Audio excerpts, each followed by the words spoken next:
What is going on, and welcome to another episode of TSP, episode 168. On this episode, we have a special guest, friend of show, Richard Karszewski. Richard is a military vet and a former Marine, as we thank him for his service and discuss the time he served. He also shares a funny behind-the-scenes story where he met early 2000s legend and former Pimp My Ride host, Xzibit. This show is going to be also loaded with tons of barbecue talk as he discusses his passion for cooking and smoking. We go around the middle with a few topics. The college football 25 video game can't come here soon enough, and we have a couple updates for you. KFC has a new menu item. A classic TV show is making its return in Blue Mountain State, and the Ohio governor getting his grimy hands on our sports books. And we wrap it all up with our new segment called TSP Tiers, and we're joined by Richard in ranking and tiering video games. If you like this video, be sure to give us the thumbs up, like, comment, share, and subscribe. It really helps us out with the algorithms and gets us out there to new listeners and viewers. Also, be sure to give us a follow on all our social medias on Instagram, TikTok, and X, and that's at TSP_2019. But for now, enjoy the show. You are now tuned in. You are now tuned in. You are now tuned in. You are now tuned. You are now tuned in to the TSP. Got the game in our hand like a PSP. Bob Dylan Joe, one hell of a show. All them other podcasts, let it go. That y'all recording boring, gotta snore. TSP hitting like T early in the morning. Been doing all things since 2019. Pay respect, bow down, baby, kiss the ring. Take a second, enjoy the moment. You witnessing greatness. Still welcome if you new, forgiving your lateness. You streaming in your car, then let it ride. If you on the YouTube, like the video, subscribe. You are now tuned in to the TSP. You are now tuned in to the You are now tuned in. You are now tuned in to TSP. Yes, sir. TSP episode 168. I'm your host, Bobby Hall, and with me, as always, we got Dylan Lasevich. And this week, our boy's back, Joe the Greek, Joe the sick-ass freak. What's going on? What's up, dog? Literally. Yeah. Yeah, I was dying. I had the flu. Like, legit had the flu. I didn't know it was a real thing anymore. Both ends? One end? Kind of everything? fever. Yeah, it was all over the place, man. Luckily, not at the same time. You know what I mean? Vivid detail. Vivid detail. I shit my pants. Okay, so that's not too different than a normal week. No, normal. Yeah. But this one was like a reason. You know what I mean? Like, oh, You got an excuse to be yelled at this time. Sorry, honey, I'm sick. Yeah, I don't feel good. I had a fever, which was the biggest part, I think, which was killing me.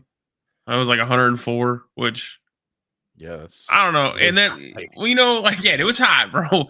So at one point, I'm freezing cold. I got a heating pad on. Later that day, I am in just my underwear with the windows open because I'm sweating so hard.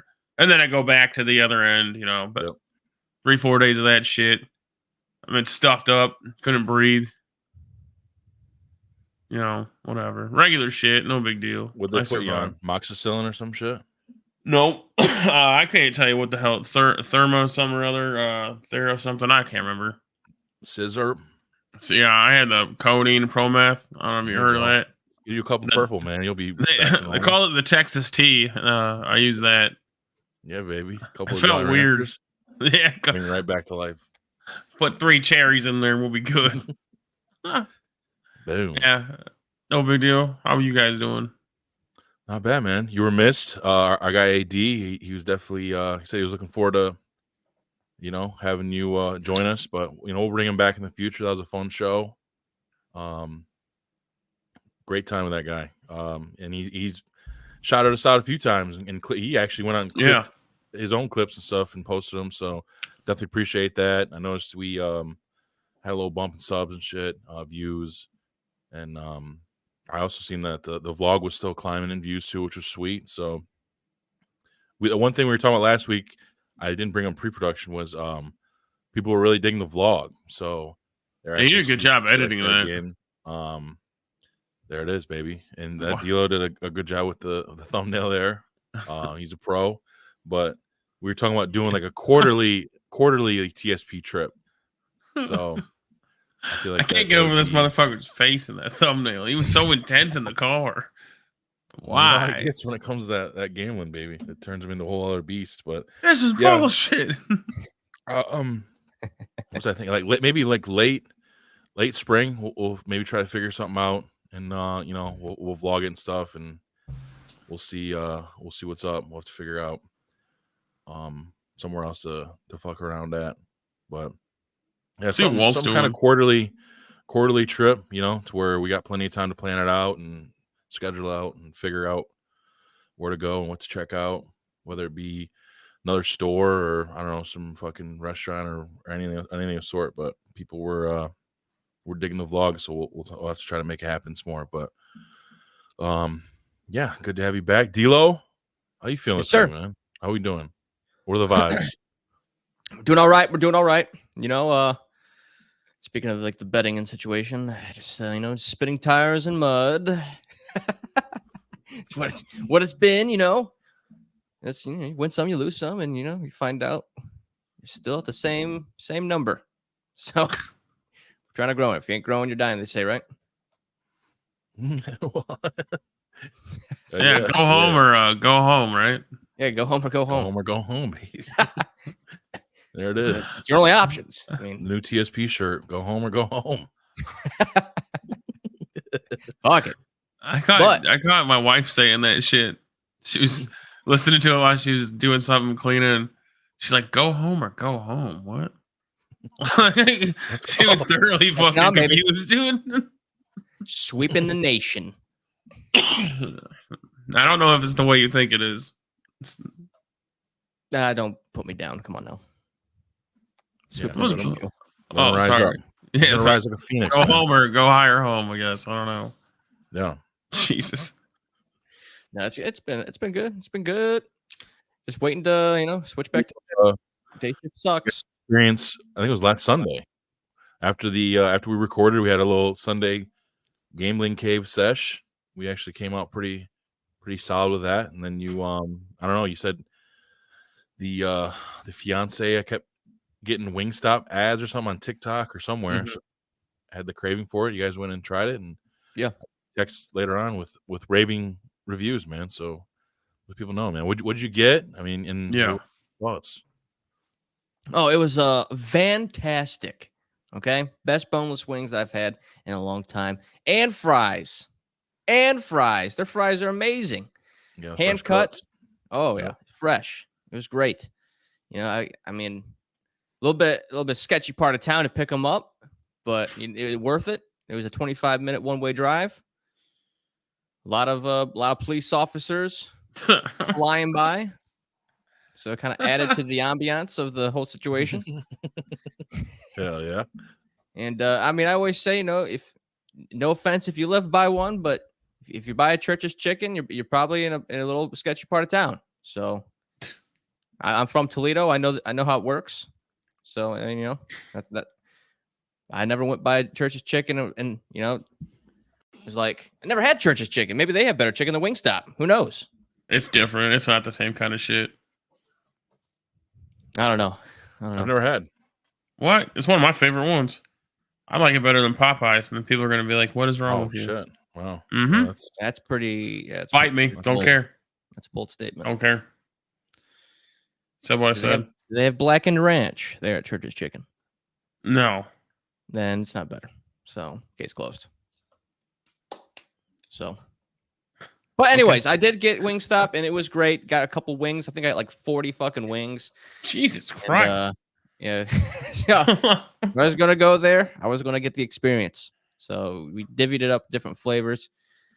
I got like the 40 barbecue. wings. It's just your fiance and 2 children. 2 small girls. They got 40 fucking wings. I told you what to get.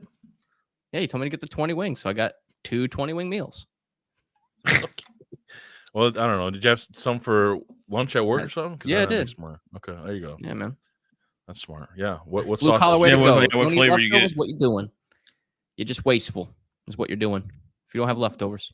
What flavors though? Like what sauce? As Bobby requested, I got the lemon pepper. Superb. Just the perfect hint of the lemon. It's not overwhelming at all. Yeah, it's like buttery. Yeah, it's great. Oh yeah. They had a new flavor. They had hot honey. That was great. They had barbecue, the traditional for the kiddos. That was good. It was like a smoky barbecue. Yep, hickory barbecue. Yep. What else did we get?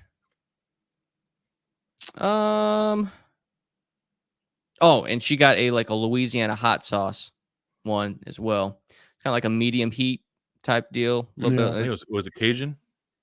I don't think it was Cajun. It just said like Louisiana hot or something like that.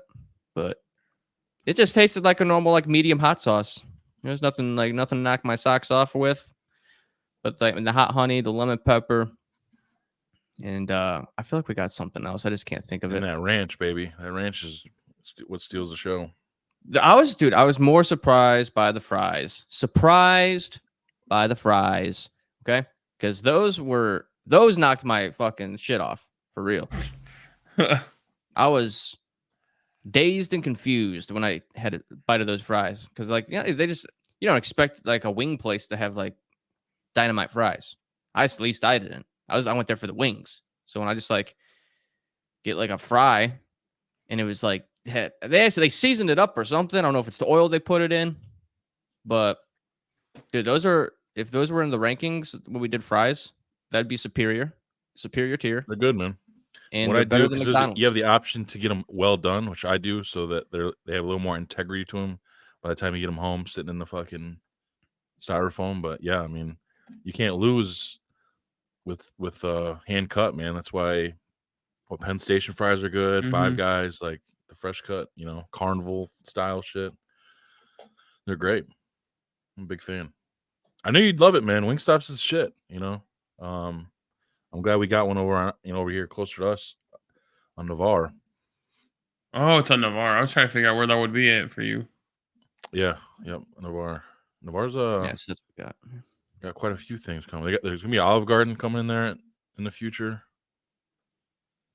They're turning that whole lot that's next to Culver's into a couple of places, couple of businesses. They're trying to be like 20.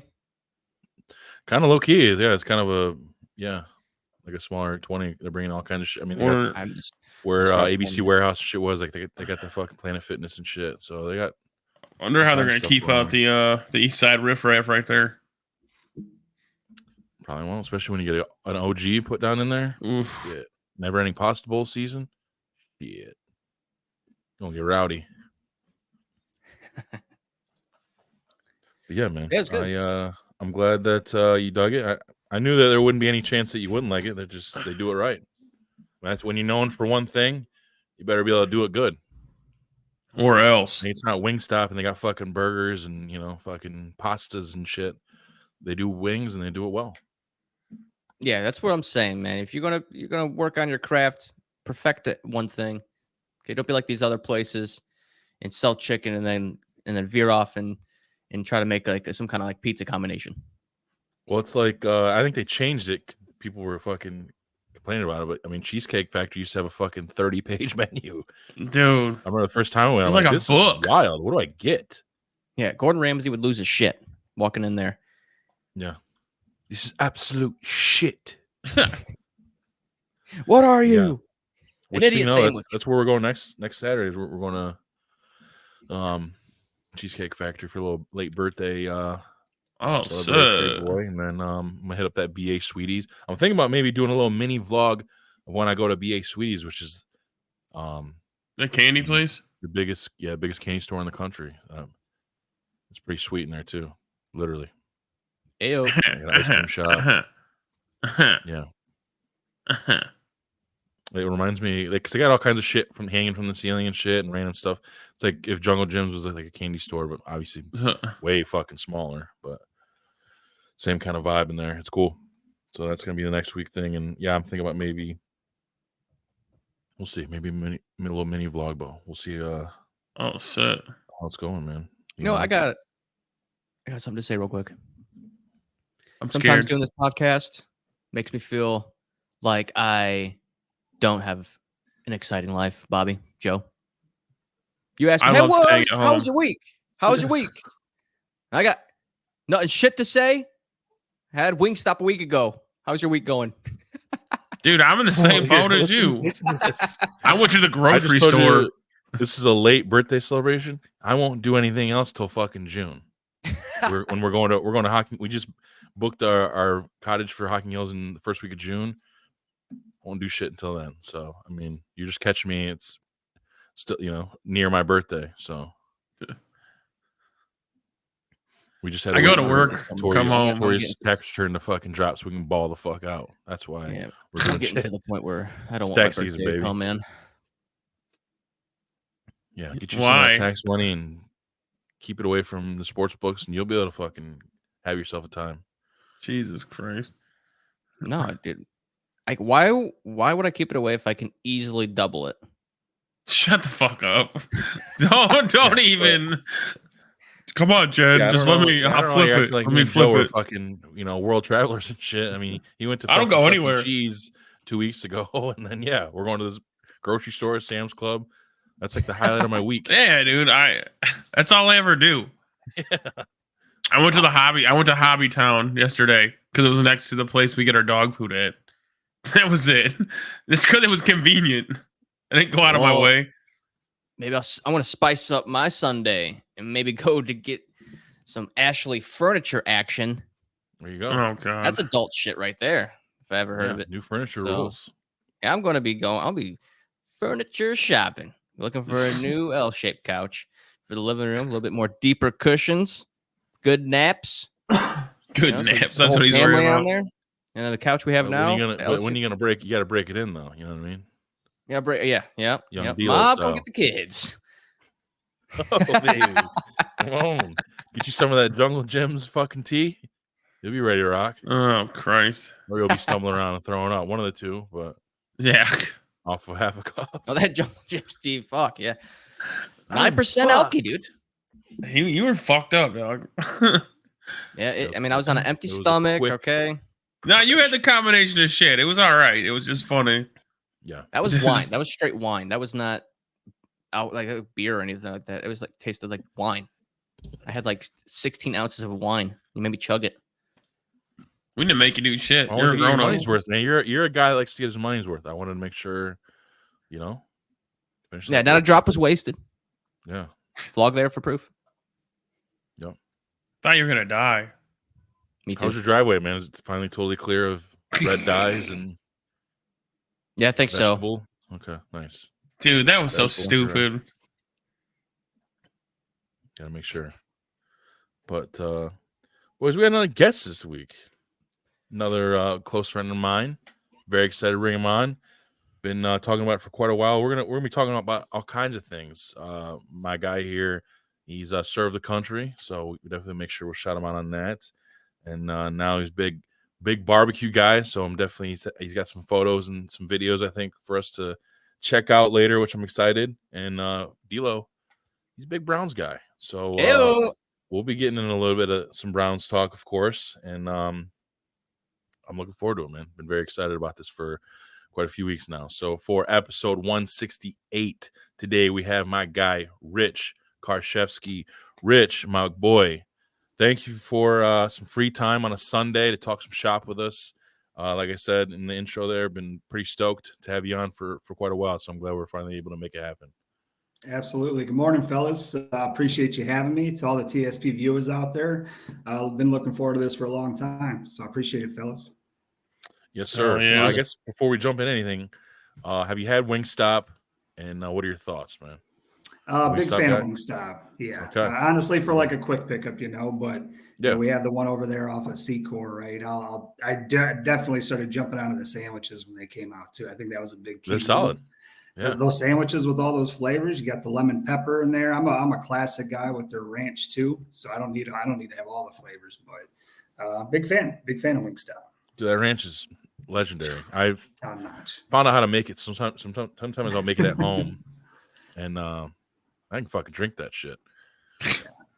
I think the biggest thing with chicken wings for me, in any place I go to get them, is I always like a plain ranch or a plain chicken. I'll even try to do like a twice fried, and make sure it's nice and crispy. But I've gotten away from like totally dipping wings or having them like tossed in a sauce. I prefer just to control the sauce, dip in one at a time, one totally hot, maybe one just with a little ranch. I like each and every single chicken wing that I'm eating, nice and crispy, man. That's what I go for. Yeah, I do like them crispy. That's what I was telling these guys. For the wings and the fries, I always check the well done box. Yes. Get a little more crisp to them, and yeah, that's the way to go, man. I've been doing that with like pizzas and shit too. Order them well done, like I like it that way. Just don't do your steak like that. No, that's the only thing I don't pretty much. Some sauces are actually better dry rub. I've come to find out. So yeah, I'm becoming a bigger fan of dry rub sauce or dry rubs. That's how I like my ribs. I always prefer a dry rub rib too. Yeah, I don't like it super saucy. Okay. Yeah, I'm not a sauce guy either, really. Yeah, like I'll put it on there, but I won't do a lot. Yeah, I like it on the side. Throw a little bit on there from time to time, maybe some hot sauce even. But get a good dry rub on there, even just salt and pepper. Even man, that's. Oof. I got a couple racks in the freezer too. I might because I got the new grill coming Tuesday, smoker, and I'm gonna be getting after it here soon. I'm pretty excited. I'm excited for you. You're just gonna find reasons to use it, man. You're gonna just try to cook it. Yeah, fucking A. Yeah, absolutely. Mine's running right now. I don't even have anything on it. I'm dead ass serious. It's like the aroma.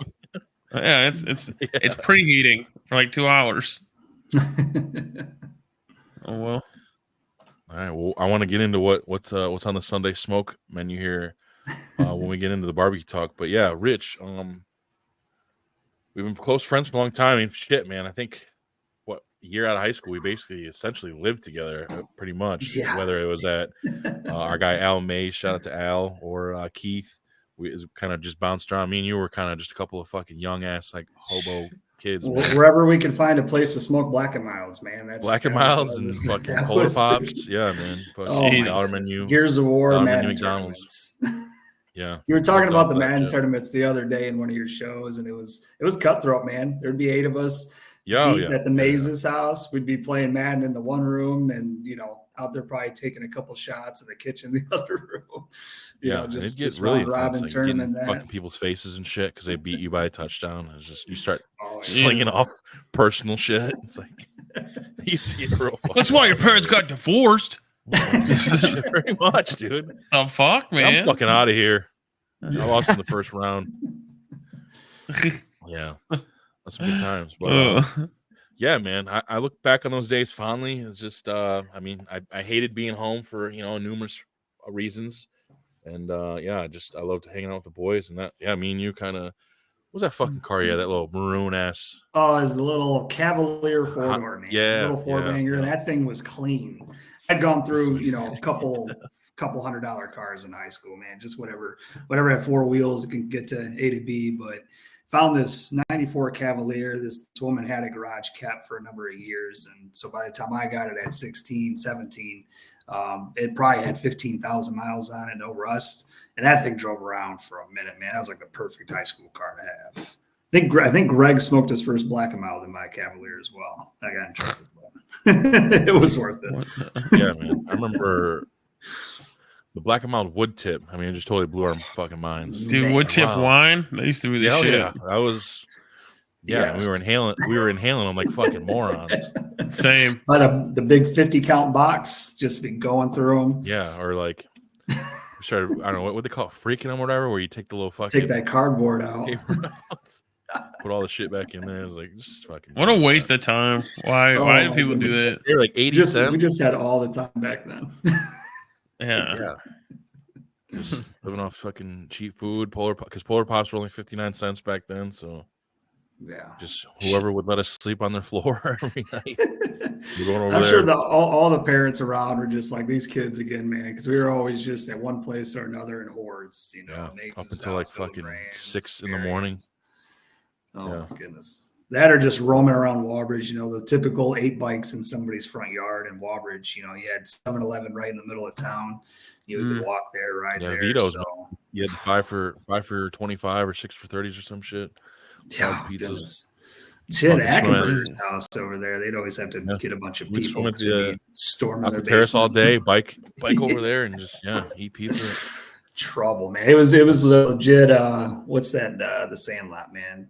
Those kids all run, go to the Straight pool. Oh my goodness, just like that, man. Greatest memories, dude, for real. Walbridge summers were the shit growing up, man, for sure. It was just so different because I don't think it's like that for those kids now. Not even close. No, I think I think nowadays they kind of struggle to get lifeguards, and I know they took away the high dive, shit like that. Man, all kind of they got all that shit. out now. I don't think you can play they that. They might have a pom-pom slide. It's like a anymore. straight slide. That'll be about it. Yeah. So it reminds me of the famous line from our good guy Andrew Bernard from The Office. I love The Office. I wish we knew we were in the good old days before we actually left them. Man. That's one of the best lines of that show, man, for real. Big fan. Yeah, and I think that was towards the end too. Yeah. That's a great line, and it's facts because I don't know.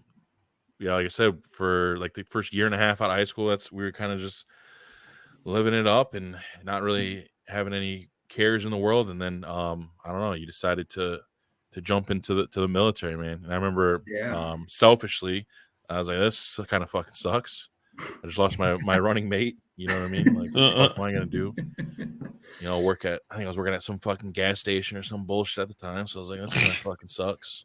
And I think like you guys you Keith and Al all kind of jumped in at the same time, didn't you? Yeah. So the whole half the group was fucking gone at that point. Yeah, so Al was actually Al Mays was already in the Marine Corps probably a year before I decided to join. And the funny thing about it is I never ever wanted to be in the service. I didn't want to no part of that ever growing up, and I didn't have anybody in my family that was in the service. So it wasn't until we were out of high school and I was working in a factory. I was working just every day just to try to get by, and I really just was trying to do something else and looking for opportunities to get out of Ohio. Really, I'd never really gone out of Ohio. Never really took a lot of vacations growing up as a kid. So just looking for opportunity. And honestly, Al had been part of the Marine Corps really just gave me a lot of insight into what the military could offer me if I was willing to do it. So I just had those serious conversations right then and then. And within 24 hours, I had signed up and I was going to get ready to go to boot camp. So shortly after that, Keith signed up too. I think he was finishing up his time at the University of Toledo. And he was kind of looking for the same boat. Like you said, we were all, we were a crew kind of just doing all the same things. And I think he was kind of in the same boat, just wanting to get out of Ohio a little bit and challenge ourselves and just do something a little different. I was one to never go to college or nothing like that, but glad I did it. I love my time in the service. It was a great opportunity for me, and I'm glad I was able to do it. I want to ask some just general ask questions because sure. Not only did you join the service, you joined what I think a lot of people say is like the hardest, one, especially when it comes to like boot camp and stuff like that. So like going from like a carefree lifestyle of we're just chilling playing video games all day, staying up till 6 a.m. to getting up at probably 4, maybe even earlier than that in the morning. Getting, running around, and all that shit. What was that like, dude? Without truly, going into full detail with it, man, it is changing. You can try to be as prepared and ready for it as you can. You hear all the stories. You can Google anything you want. But honestly, it's once you're in the moment, you realize you're going to be able to do it or you don't. And it's as much as it is about the physical strength to make it through boot camp, it's 100% just about the mental side. And I think once you understand that, you can be really successful. Yeah, you wake up at 3 or 4 in the morning. You have a 20-hour long day, training just one thing after another. But you're never really doing that by yourself. You're doing that with your squad. You're doing that with your platoon. You're doing that with your guys, your team. And that's really all it is. Everything's about teamwork as much as everything is about an individual basis. So you learn to work and rely on your squad, on your team members, as much as you are building the individual strength in your mental and your physical side. So long and the short of it, it was a great opportunity. There was many times where I didn't think I could make it through, but just having, a good mental and want to succeed and make it through it, really got me through it all. it was challenging for sure, but yeah, and the way you say that, I mean, you could say that pretty much about anything in life is like, if you want to be successful, it's like it's mainly a mental, side of things. Even as far as like trying to, maybe get yourself or stay in shape, it is a lot more mental than it would be physical, which is kind of, some people would be surprised to hear that, but yeah, man, I imagine it would take quite a toll on a lot of people. I mean, did you see a lot of, like, do you know how many people I guess enrolled with you at the time, and then how many graduated? Yeah, so our squadron or battalion, was fairly large in the beginning, but the battalion is what your squads make up, your platoons make up the battalion. So my individual battalion probably started with 80 people, and we graduated with about 40, 35 or 40, give or take.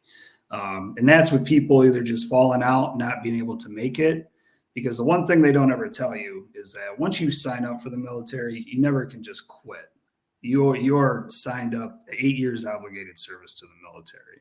So by the time you make it to boot camp, it's either you get medically discharged or you find a way to make it through, or they'll find ways to make it through. So it is kind of there is a gray area there, but just overall, man, it's the people that did make it through and were successful. They go on to the additional training, go kind of all over the world. And then other folks that maybe didn't make it through, they'll probably go and get picked up with the next group to then continue the training and try to graduate. So if they maybe didn't graduate with me, there's a chance they graduated with another class behind me, or so on and so forth. But yeah, about almost half probably fell out. Damn. So that's interesting you say that, because I've always wondered, like, you got a person that just is like a month in, or maybe even earlier than that, a weekend, and like there's absolutely no fucking way I can keep doing this. What do they do with somebody like that? I mean, that person, more than likely, if there's no medical reason for it, there's no getting out of a government contract. You sign an 8-year term, and that's where you get into the gray area of you get people that truly leave and desert, and they're considered fleeing their government service. It's a tricky game. It really is. Can you go to jail for that? You can. Wow. Now, depending on situations, they can determine we're just going to go ahead and do a discharge, and let this person go. It really depends on the situation. But truly, when you sign up to that government contract, it's an 8-year term, and you're stuck. You're part of that contract. You sign that dotted line, you're government property. Yeah. Wow. Yeah, but there's a lot of good with it once you make it through the boot camp. Yeah, sure. I just had always wondered, because you always see. I was wondering, there's got to be a lot of people that go in there like, I'm about to, this is for me. This is what I want to do, and then kind of see like, holy shit, this is kind of flip my whole world upside down. I want to go home to my parents. I always wondered what happened there. I had no idea you're like binded, which makes sense. You are. Yep. Yeah. It's not the biggest thing again is just that when you sign that government contract, you're obligated. It's obligated service for sure. Yeah. So, making the best of it definitely is another way to take it too. Like, you're in it, if you can do it, the physical and the mental side of it, you can be very, very successful. That's really all, that's the other side of it. All right. D'Lo, Joe, you guys have any questions? So where'd you do your training at? I know they have, what is it? It could be way off base on this one. It's like Parris Island, one of them. Is that like one of the hardcore ones? So the East Coast Marines, or anybody who goes to boot camp on the East Coast, would all go to Parris Island in South Carolina there. And then anybody, there's like a cutoff line on the West Coast side of the U.S. that anybody on the West will go to California. There's another Marine Corps training over there. So I was an East Coast Marine, and I was actually part of the 3rd Battalion, which was the old original Marine Corps like boot camp. It was one of the last original battalions from when they first kind of put that base camp together. So down in Beaufort, South Carolina, off of Parris Island, where boot camp is for the Marine Corps. There's 1st, 2nd, and 3rd battalions, and I was part of 3rd Battalion. They're off the old parade deck where you do all your drill, most of your training and stuff there. So, how long were you in there then? I did 4.5 years active duty, and I was stationed in South Carolina for all of it. Did a couple tours over Afghanistan. Did a couple of those in the late part of my term, and then I did some other travel across the U.S. Spent some time in Nogales, Arizona, with the Marine Corps, working with Border Patrol there, fixing and improving some roads kind of across the border there between U.S. and Mexico.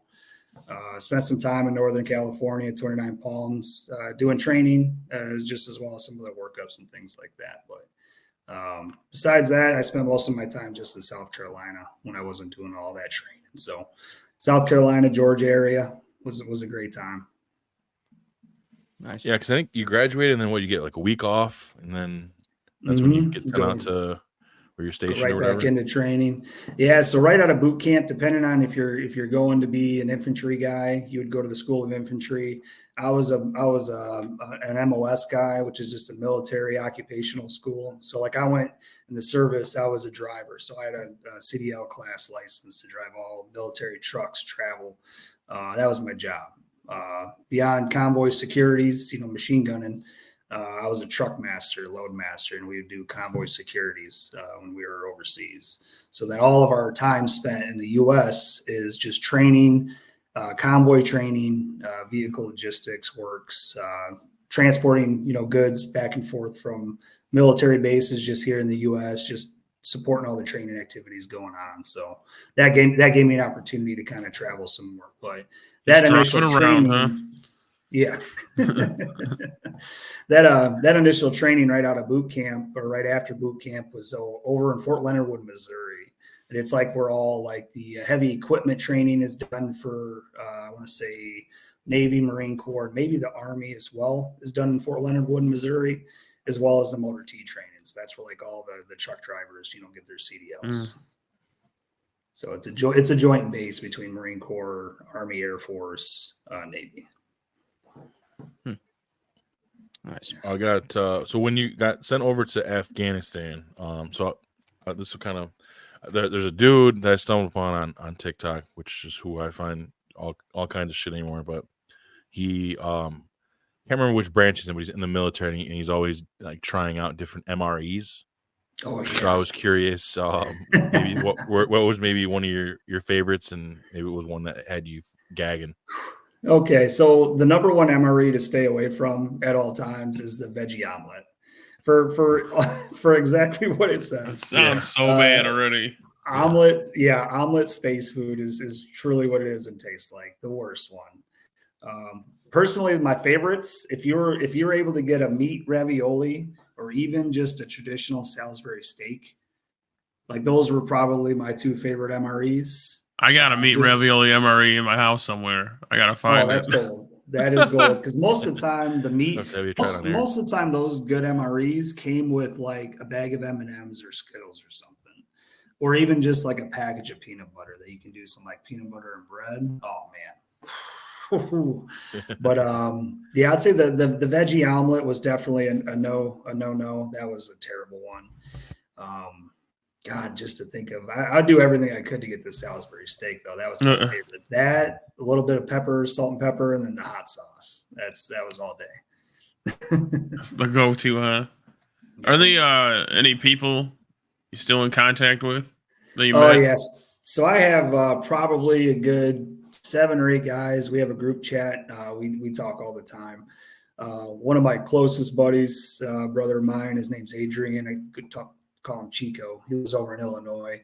We got out of the service probably around the same time. For a long time, we were meeting up at least once a year. He'd come to Toledo area and kind of kick it for a few days, or I'd go over to Illinois and kick it with him in his town.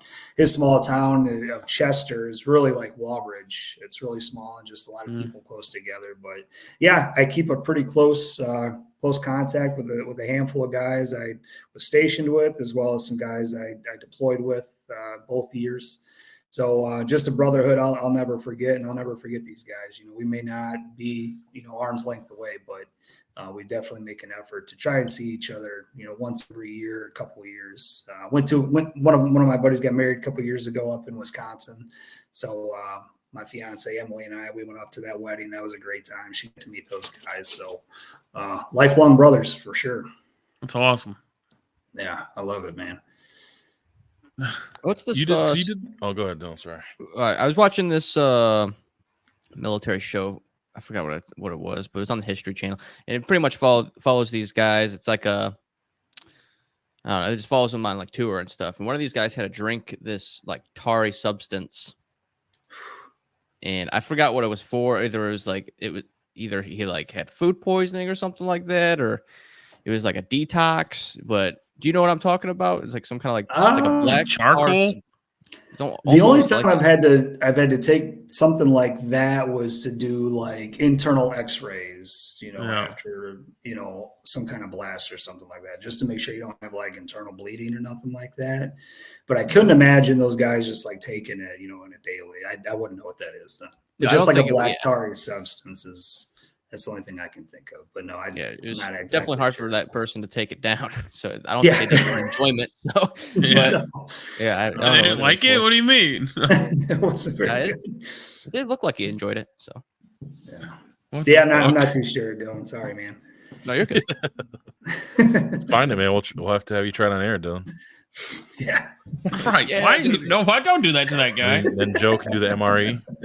Yeah, I had one.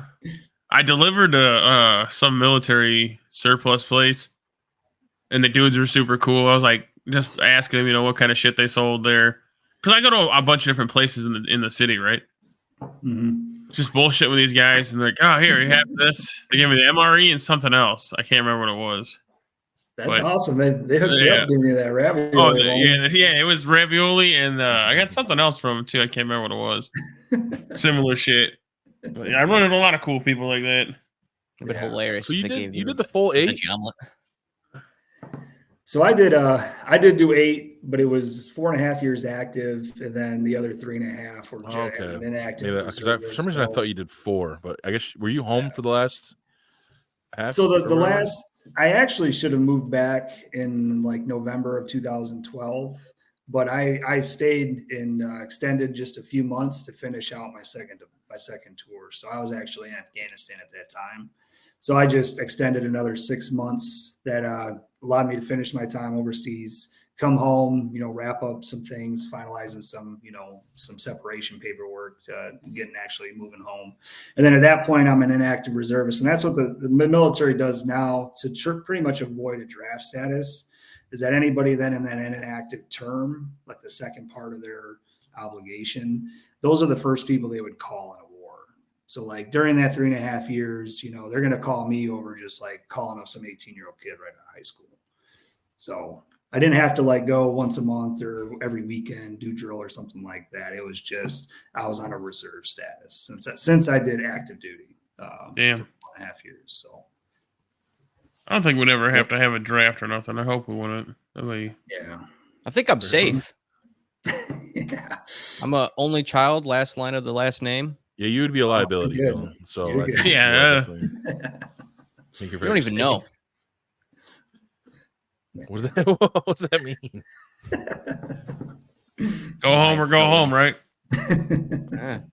I'd be staying home. Yeah. Well, if we go to war against any of the sports books, I know you'll be on the front lines of that. But Yeah, it'd be First casualty. I'm an 0 for on the year, so it's Killing my reputation, Bobby. I am.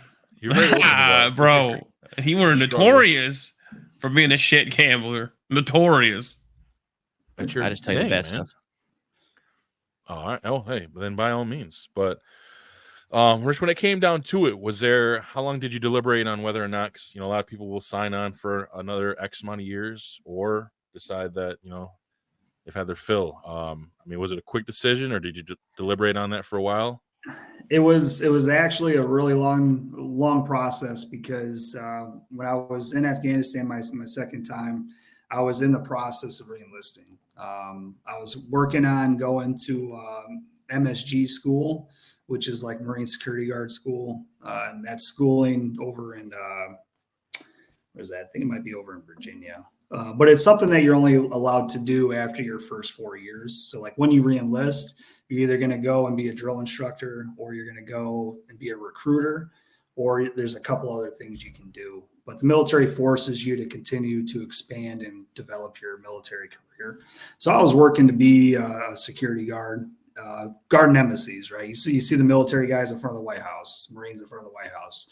they're part of MSG. That's MSG, Marine Security Guard Detail. So I was working to re-enlist and go to school in that. I had gotten accepted and everything. And just towards the end of that tour, right around the time where it came to signing the re-enlistment papers, I just had a real, heart to heart with myself on if that's what I wanted to do. And I was really missing my home. I was missing my family, missing my friends.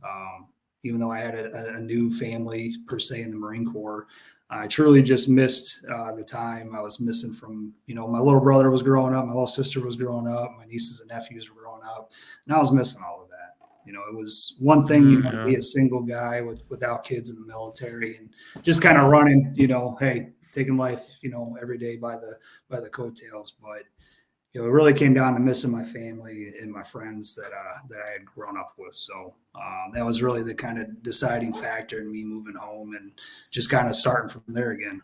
But I'm glad I did it. I don't have any regrets. Extremely grateful to have the choice in coming home, because that's another part. It's not always a choice for guys, and they don't always come home. So I'm glad, I'm fortunate that I was able to make it home from both tours unharmed. So. Well, no camel spider bites. I know that I speak for these other two when I say, thanks for your service. Thanks for serving the country. You know what I mean? It takes, some big balls to do that. So appreciate you for that, man. I loved it, man. I'm glad. I'm grateful I was able to do it. So. Yeah, that's really cool. That's definitely a really cool feather in the cap there. Absolutely. Yeah, I remember being, obviously I was, excited that you're going to be coming home, because at the time, there were some social medias and shit, but you weren't able to get to a computer, or, the cell phones weren't, what they are now. So there wasn't a huge line of communication, once in a while, I think via like MySpace or some shit. But, having you home was cool, but, yeah, man, I was glad that you were able to make it back in one piece at that. So you get back and now, fast forward today, you're doing some big things, man. Pretty successful. You live in a really dope house. I'm always excited when we get the invite to watch Browns games over there, because, yeah, man, you definitely have done very well for yourself, and happy for you, man. Absolutely, always have been. I appreciate it. A big thing about it too, I think, is opportunity around us. We live in an area of an automotive hub, of having, tier one automotive, Stellantis, Chrysler, Ford, GM. We have it really close. So I think I was just fortunate in the time when I first moved home. I worked for Hillebrand a little bit, driving a truck, just to kind of get, stabilized a little bit once I moved back home. But yeah, I think the military really taught me that my only limitation is myself and what I'd be willing to put on myself. So, I'm willing to work as hard as I can, bumps and bruises along the way for sure. A lot of hours, but, we all work a ton of hours, man. It just comes down to what you're willing to do for you and your family. And I think I'm doing, I hope I'm doing just as much as anybody else would. And like I said, I'm just grateful and fortunate. I think about that every day. I like that, man. Yeah, you're doing, at least outside looking in, you're doing pretty well. And looks like, sky's the limit. So hopefully you keep going up there. But we got to jump into, I don't know, it's been a few years now, what seems to be your new favorite hobby, or is your favorite hobby.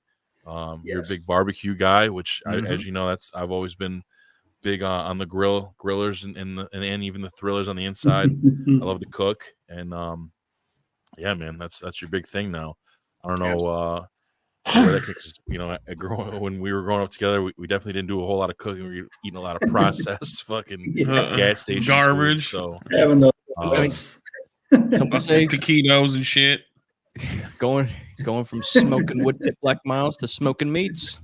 Absolutely. There it is. You go home or you go home. That's a Dilo, exclusive right there. I need that shirt, by the way, fellas. I need that shirt. Dylan. Get it out there. Sign it for him. You know what I mean? XL, please. Long T. Well, when did you decide to start? Because I really, before like the last 5, maybe 6 years ago, I didn't know you could cook in general, let alone Jesus. What you can do now? Because now, like I said, I love going to your house for football games because everything is fucking homemade, like from the sides to obviously the main dish. Like you do the whole thing now. So when did you start, turning up the cooks?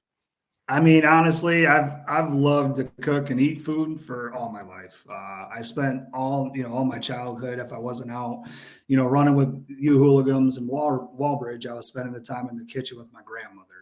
My mom worked so much that I spent all my time with her. My grandmother was a stay-at-home mom and grandmother, so she didn't have to go out anywhere.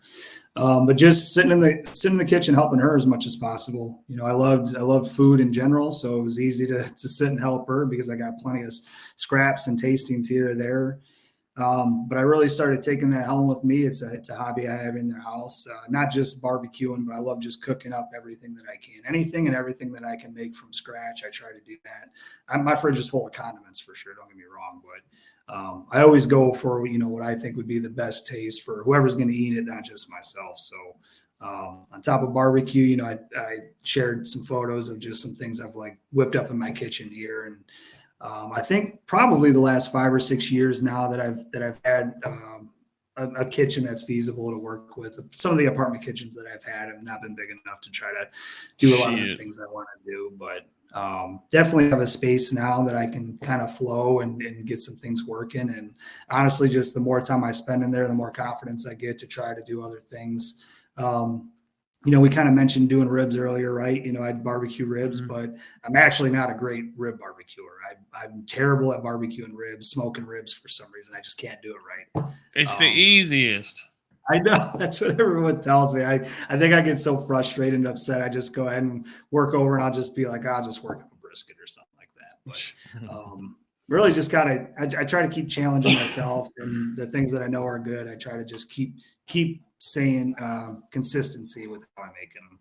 So, well, bad job out of me, because before we jump into the barbecue pics and stuff that you sent us over a picture from when you were in the Marines. I think maybe on a tour, or was it when you were stationed over here? Oh, that was when I was in South Carolina. So I was in the U.S. Oh, yes. There he is. Fuck yeah! All right. That's Xzibit. That's Xzibit in the center, I believe. Xzibit right in the center. So the story behind this, I'm looking forward to kind of telling this one. So if you're looking to the left of Xzibit, I'm right there behind his right shoulder. This is just a small group that we got together. So you might have heard recently a lot of things coming out from the show Pimp My Ride, that the show was completely BS. All of it was fake. None of these were vehicles that the people brought in. The final results were never the vehicles that they actually brought in. So the reason these two are connected was that during this time of the service, this picture is probably taken in like 2008 to 2010 timeframe. So this is after Pimp My Ride. Xzibit was part of a show like American Renovation, some renovation TV show. And they were going to renovate a house in South Carolina that was really close to this base. So what they did as part of the show, they brought Xzibit and then the American Renovation show onto the Marine Corps base, and they brought them to this obstacle course. We call it the Oak Course. And they were telling us, we need a group of Marines to come through here. You're going to do the obstacle course. We're going to record you for the show. And then we're going to have Xzibit run through the obstacle course too. And he's going to wear a camera that's going to be on his chest. So it'll be like, you're in the point of view of Xzibit trying to run this obstacle course. So that was the intent, right? So all of us, including myself, we're in the background while they're recording Xzibit, doing his thing, talking about the show, but then talking about his, him in this show visiting this Marine Corps base. Meanwhile, I'm in the background with these other guys, and we're doing this Oak Course over and over and over again. Normally, when we do it in training, you would go run 10 miles, come to this Oak Course, and run this Oak Course like 20 times till you're like dead tired. But we're being recorded on TV, and we're just running this Oak Course, getting dog tired, expecting Xzibit to do it. However, they hook up this camera on a different guy, this other Marine that's fully jacked up, totally, great at running this Oak Course, impersonating as if it's Xzibit doing it. So this kid who's been running this course has to run this course now with the camera on his chest as if he's Xzibit. And I'll just say his hands were about as white as mine. So I think if you really looked at the video, you could tell it wasn't Xzibit in there. Yeah. And Wait a minute. Yeah, exactly. They go through and they run it through a few times, and then they get Xzibit over to the end of this course. and he has to sit here and they put some water on his head and act like he ran this course and he's exhausted. He's like, man, I only did it the one time, but hoorah, and it was just, oh, this son of a bitch, like he's over here acting like he's going to do it. They're running this show and they just used us in the background. But I thought that was a pretty cool, opportunity there. And then, especially with the whole Pimp My Ride thing, how that was fake. It's like, yeah, go ahead and just make this fake too, I guess. But yeah, that was pretty cool. That was a cool time. The background there, is that what is that, like a little apartment you guys stayed in, or what are those? Yeah, so that's what we call the barracks. If you were not married and you were single, you lived in a barracks room, which was you and at least one other person to 3 or 4 people, depending on the size of the room. Oh shit. Okay. And it was just a bare bones, like enough space for 2 beds, a sink, and then a shared toilet between you and the room next to you. So like 2 rooms shared, 1 bathroom. Oh, it was bare minimal is what it is. And then every Thursday is room inspection, to where like legitimately they wouldn't white glove, like wipe the floors, and if there's dirt, but they would inspect every flat surface for any kind of dirt, debris. I mean, you'd have to clean these rooms and stand at attention ready for inspection for them to release you for the night. I remember on a Thursday night, being up till almost 1 o'clock in the morning because one of our Marines just could not get his room cleaned enough. And I'm telling you, just like they would find it, any piece of dirt that could be picked up, they'd consider your room not clean, and you'd have to go in there for another hour or 2 cleaning the room that's been cleaned. It's it's insane. Yeah. God damn. Yeah. I think they're making a big push to improve the barrack situations right now, man. But it was shit when I was in. It was terrible. Yeah, I mean, they're not too much better. I know, like my wife, she's in the Air Force, but she had to stay in the barracks before I was able to move down with her when she was first stationed at Hurlburt down in Florida. Yeah. Where like you said, it's bare bones situation where they have like 2 rooms separated by a wall, but they share, like, you go through a door and those 2 rooms share the same kitchen and bathroom. Yeah. So you really can't like hang shit on the wall. I mean, it might be different, different services, but like you couldn't hang stuff on the wall. You couldn't have decorations up anywhere. It was a bed with a basic blanket on it, and then your stuff packed away in these cabinets. So yeah, pretty much. Yeah. Damn, man. Sounds terrible.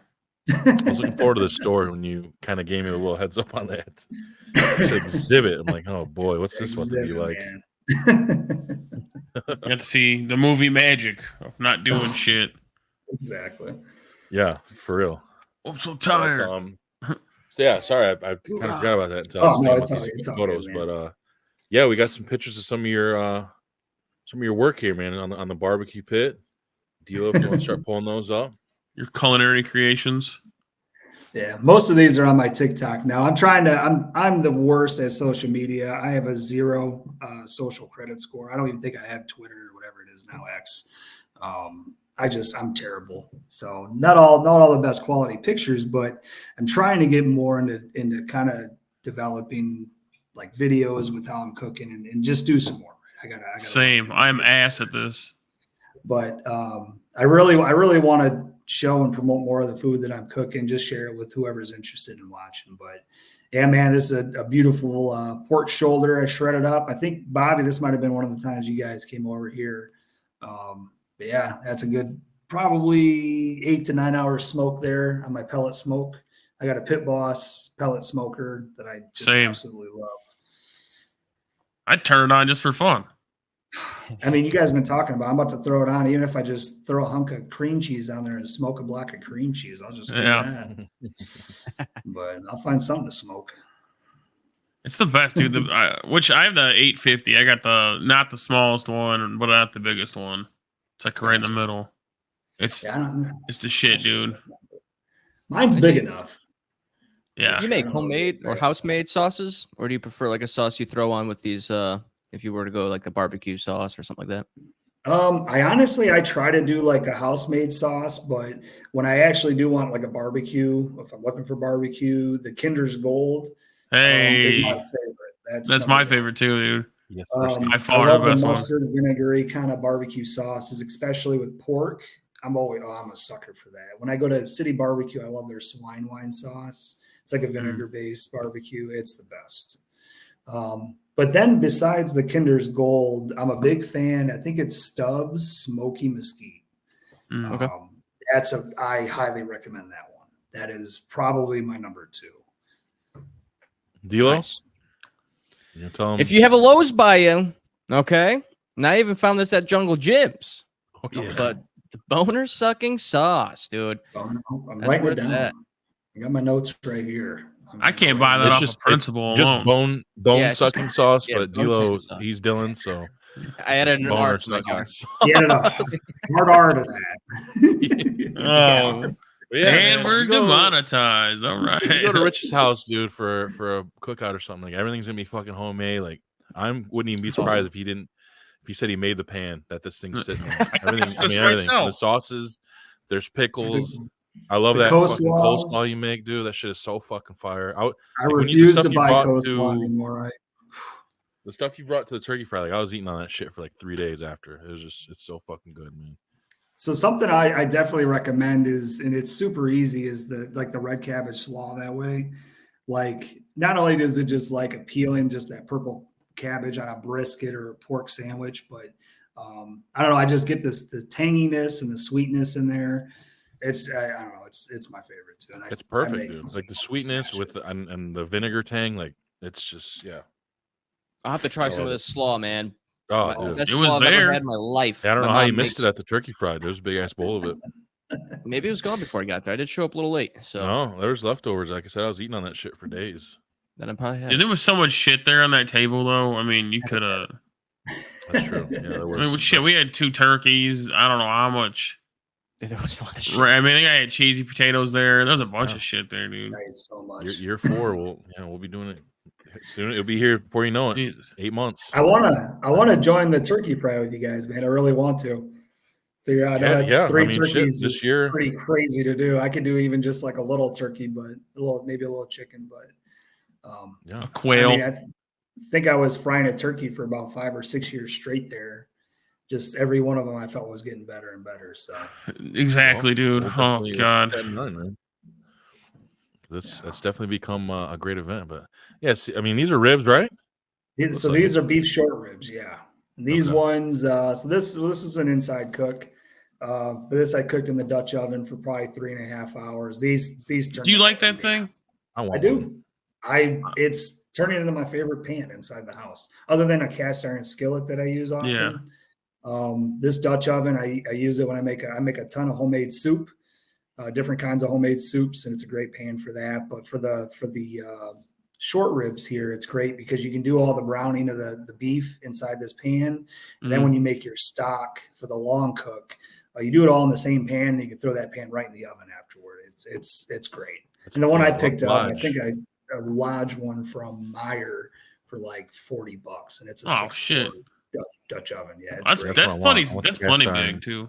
Cast iron Yeah. Dutch oven. I've wanted one for a while. Well, it's great. It's a great investment. Like I said, $40 for a pan too. Like that, Yeah. most of the time, a LaCroix I think is like $2.40, and it's the same fucking thing. You heard him, D'Lo. We just got him hip. He just bought his first cast iron pan a few weeks ago. Oh man, He my still hasn't cast iron christened that it I yet, have, but- it's great. It's like a 12-inch and it's enamel coated on the outside. Oh man, I've had this cast iron and it looks brand new. I've had it for 8 or 9 years.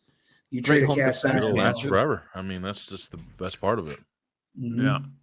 Yeah. You guys ever cook with stainless steel? I want one stainless steel pan. but I got a yet whole to- set, dude. It's a game changer, bro. Really? Mhm. What's the what kind of do you have reference? I got the recommendation? Calphalon set. I got an 11-piece set. I got it on ridiculous deal. It's normally like $500. Yeah, I think I got it for like $260. That's what I'm looking for. Yeah, I'm that's the only always- reason I did it, dude. I'm not spending $500 on no fucking pans. But I mean, I Yeah, got what is it. it? Heck or whatever. No, that's Dude, well, I seen looked that. at all that shit. Well, I'm trying to stay away from like Teflon in general. Yeah. I don't want to. I got a little kid, and if she wants to poison herself later, that's fine. But I felt like I went down a rabbit hole on the Forever Chemical conspiracy. You know what I mean? And it tastes Yes. honestly, it tastes a little different. It doesn't have Like it's got a clean taste to it. That makes any sense. It's like just food taste. There's no like that. you don't taste spray or nothing. You know what I mean? I love like watching the cook on a nice Yeah. stainless, on a pan like that too. Dude, they're ugly as shit though. If you want your stuff to look clean, you don't. My shit's been seasoned so many times, it just looks like shit. But it's smooth, you know what I mean? It's clean. Oh, it's good. It just looks fucked up, you know what I mean? It's got like an oil ring on it. It just looks bad. What we got here? Oh, so these were some beef and pork kebabs right off the smoker. These turned out so good. And the smoker that I have, and maybe it's in a lot of other ones, I'm not too sure, but it has a broil. So like I can actually slide the broil open, and I'll have a good 8 by 10 inch square section where I can have direct flame hit all my grates, or at least right in the middle. So I do these kebabs. I'll probably let them smoke, off heat or off center there for, half hour or so just to get some color. And then I let them all hit this flame for probably 5-7 minutes a piece. Get some good turnage on the color there. I don't want the veggies to overcook, but throw in some pineapple in there too, man. Oh my goodness.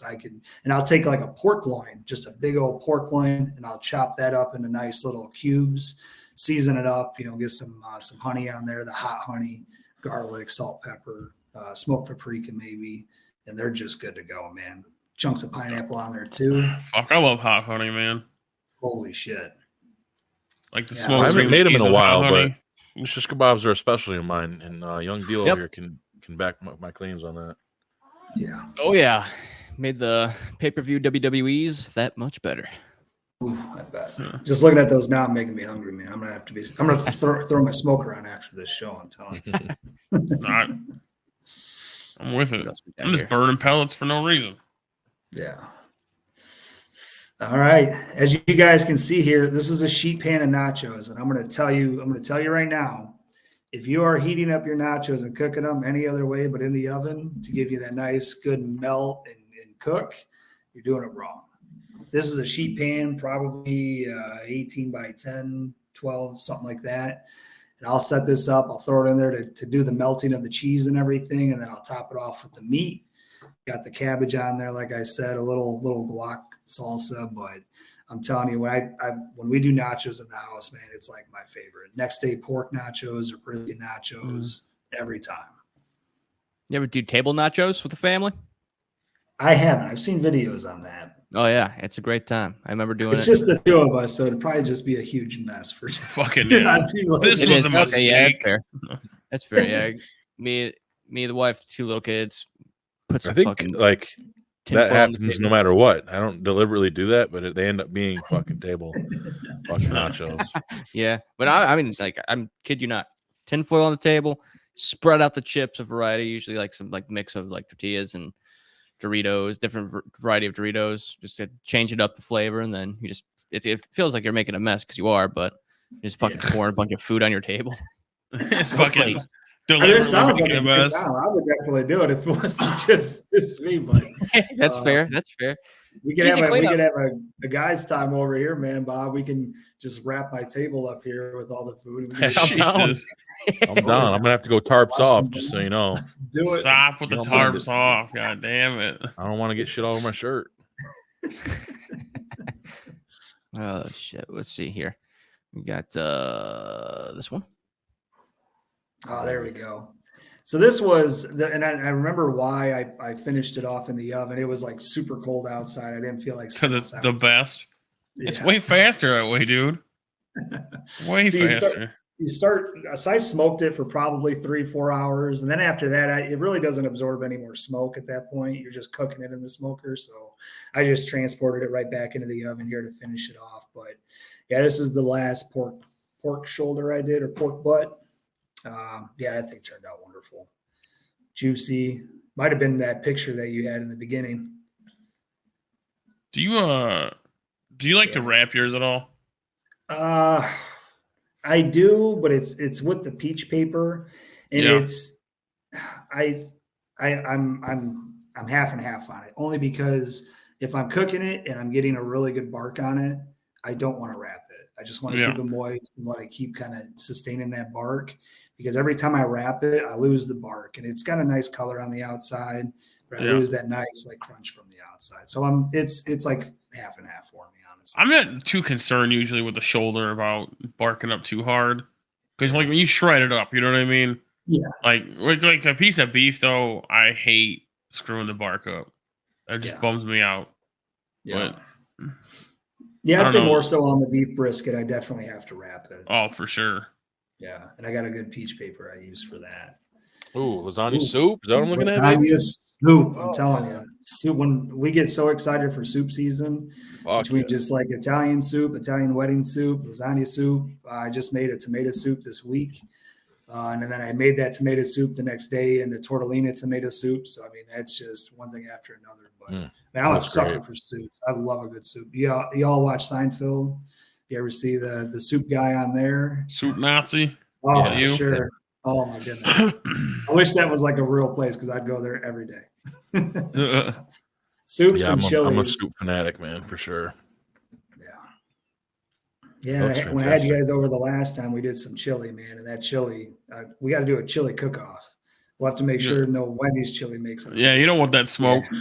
Yeah, you don't want Joe to bring a special chili, man. So got a short video as well of the cook, it looks like. Bobby, you were at my house for this one. I think you and Mike were over and got to try this one out. This was I had smoked it for like 17 hours as a brisket. And this this was the best one I've done so far. I just was so happy because putting that kind of time into it, it's just like you never really know until it's finally done. Yeah.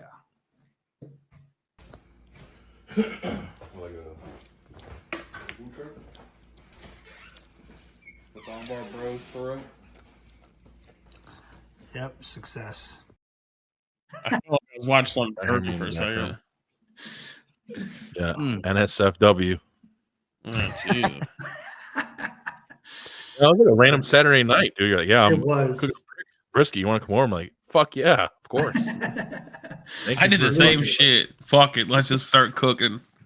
I mean, I got them in the freezer. If I see Costco has a good price on brisket, I'll grab a couple, just because it's like, I mean, that'll vary from a 60 cut piece of meat to 120. Yeah, isn't that stupid? Depending on the day. So I had a couple briskets in the freezer, and I knew I was getting ready to cook one maybe a month or two later. So I was just kind of doing a trial run on the brisket, and it turned out wonderful. You good old $80 practice run. I know, like, just want to see if I can do it. I don't mind cutting it in half and freezing it right away. I'll maybe even cut that portion in half and cube it up, knowing like ahead of time I'll make like a brisket chili or something, or I'll make a brisket stroganoff. Like I'll go ahead and I'll cut that right in half, and I'll do that with pork too. Freeze it for a little bit until I want to reuse it again. So yeah, I mean, it was definitely a long time to cook that, but I ate it, for that meal, and then we made stroganoff out of it probably a month later. So that was pretty cool. I got to get the attachment for my wife's mixer. She's got the big KitchenAid thing to grind up the meat. It's good. Next time I trim up a brisket, I'm gonna make some burgers out of it. Man, that's a good idea. Yeah, dude, I sent Dylan a pic. We'll see if he can throw it up. But yesterday I made so I went to Sam's Club, and they had I for some reason, I don't know, I'm out like in the middle of the week. I'm always just looking around different sites or apps that I got to get ideas for what I'm gonna make for the weekends, because she'll usually cook during the week, and the weekends because she works on the weekends, so I'll kind of take over. And this week I stumbled upon a skirt steak cheesesteak. So I went to Sam's Club to grab some skirt steak, because Costco doesn't have any, which is whack. So I got some skirt steak there. Cooked that up. I marinated it in some orange juice, soy sauce, Worcestershire, garlic, onion powder, salt, pepper. What else I put in there? A little bit of balsamic vinegar. Let that sit for like 5-6 hours, and then I would have grilled it, but obviously I put my old grill out front earlier this week, and that thing got swiped pretty quick. Some scrapper. So I just kind of cut them in half and then just cooked them individually in my cast iron.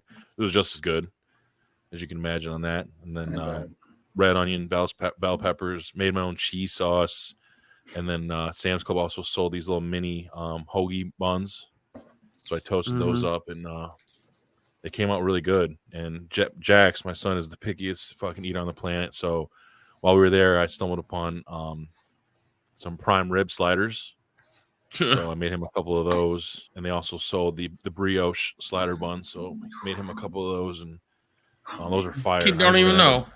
We're going to end up, he could give a fuck less if it was fucking, Dinosaur nuggets or that 70-30 fucking shitty ground beef or prime rib. I tried one of those and they were fucking good. So I think that's gonna be Monday's dinners. It's the rest of those because you got like 24 sliders for like $15. Oh wow! So not too bad, but it's a shitload of little sandwiches. Yeah. So but it came out really fucking good, especially that cheese sauce. Just took some heavy cream and cubed up some cheddar, a little bit of Colby Jack, and a little bit of butter, probably. Yeah, some seasoning, and I made too much. So I think today I'm making because I bought a bunch of them. I bought a couple of them wing sauces at Jungle Gym. So I'm gonna fry some wings up today for Sunday dinner, and then do some French fries and use the rest of that cheese sauce for those fries probably. But okay, that sounds damn good. Yeah, man, that's the thing. That's what carries me through the work. Yeah. It was like a cheesesteak using skirt steak, which it was good, man. Especially skirt steak. With that marinade, man, that shit was really good. It was a good mix. Like that citrus really breaks it down, makes it real tender and shit. Obviously, it would have been a little better on the grill, but still in the cast iron, it was I still got it charred up nicely. Yeah, and it was juicy. It was good stuff, man. Man, but you get that photo, Dylan?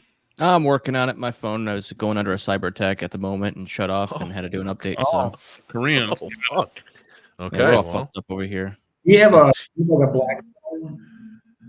I had the 19-inch like Adventure Ready. It came on like the little stand and shit. But I kind of just slowed down using on that, so I ended up giving it to Paul like I don't know, like a year ago.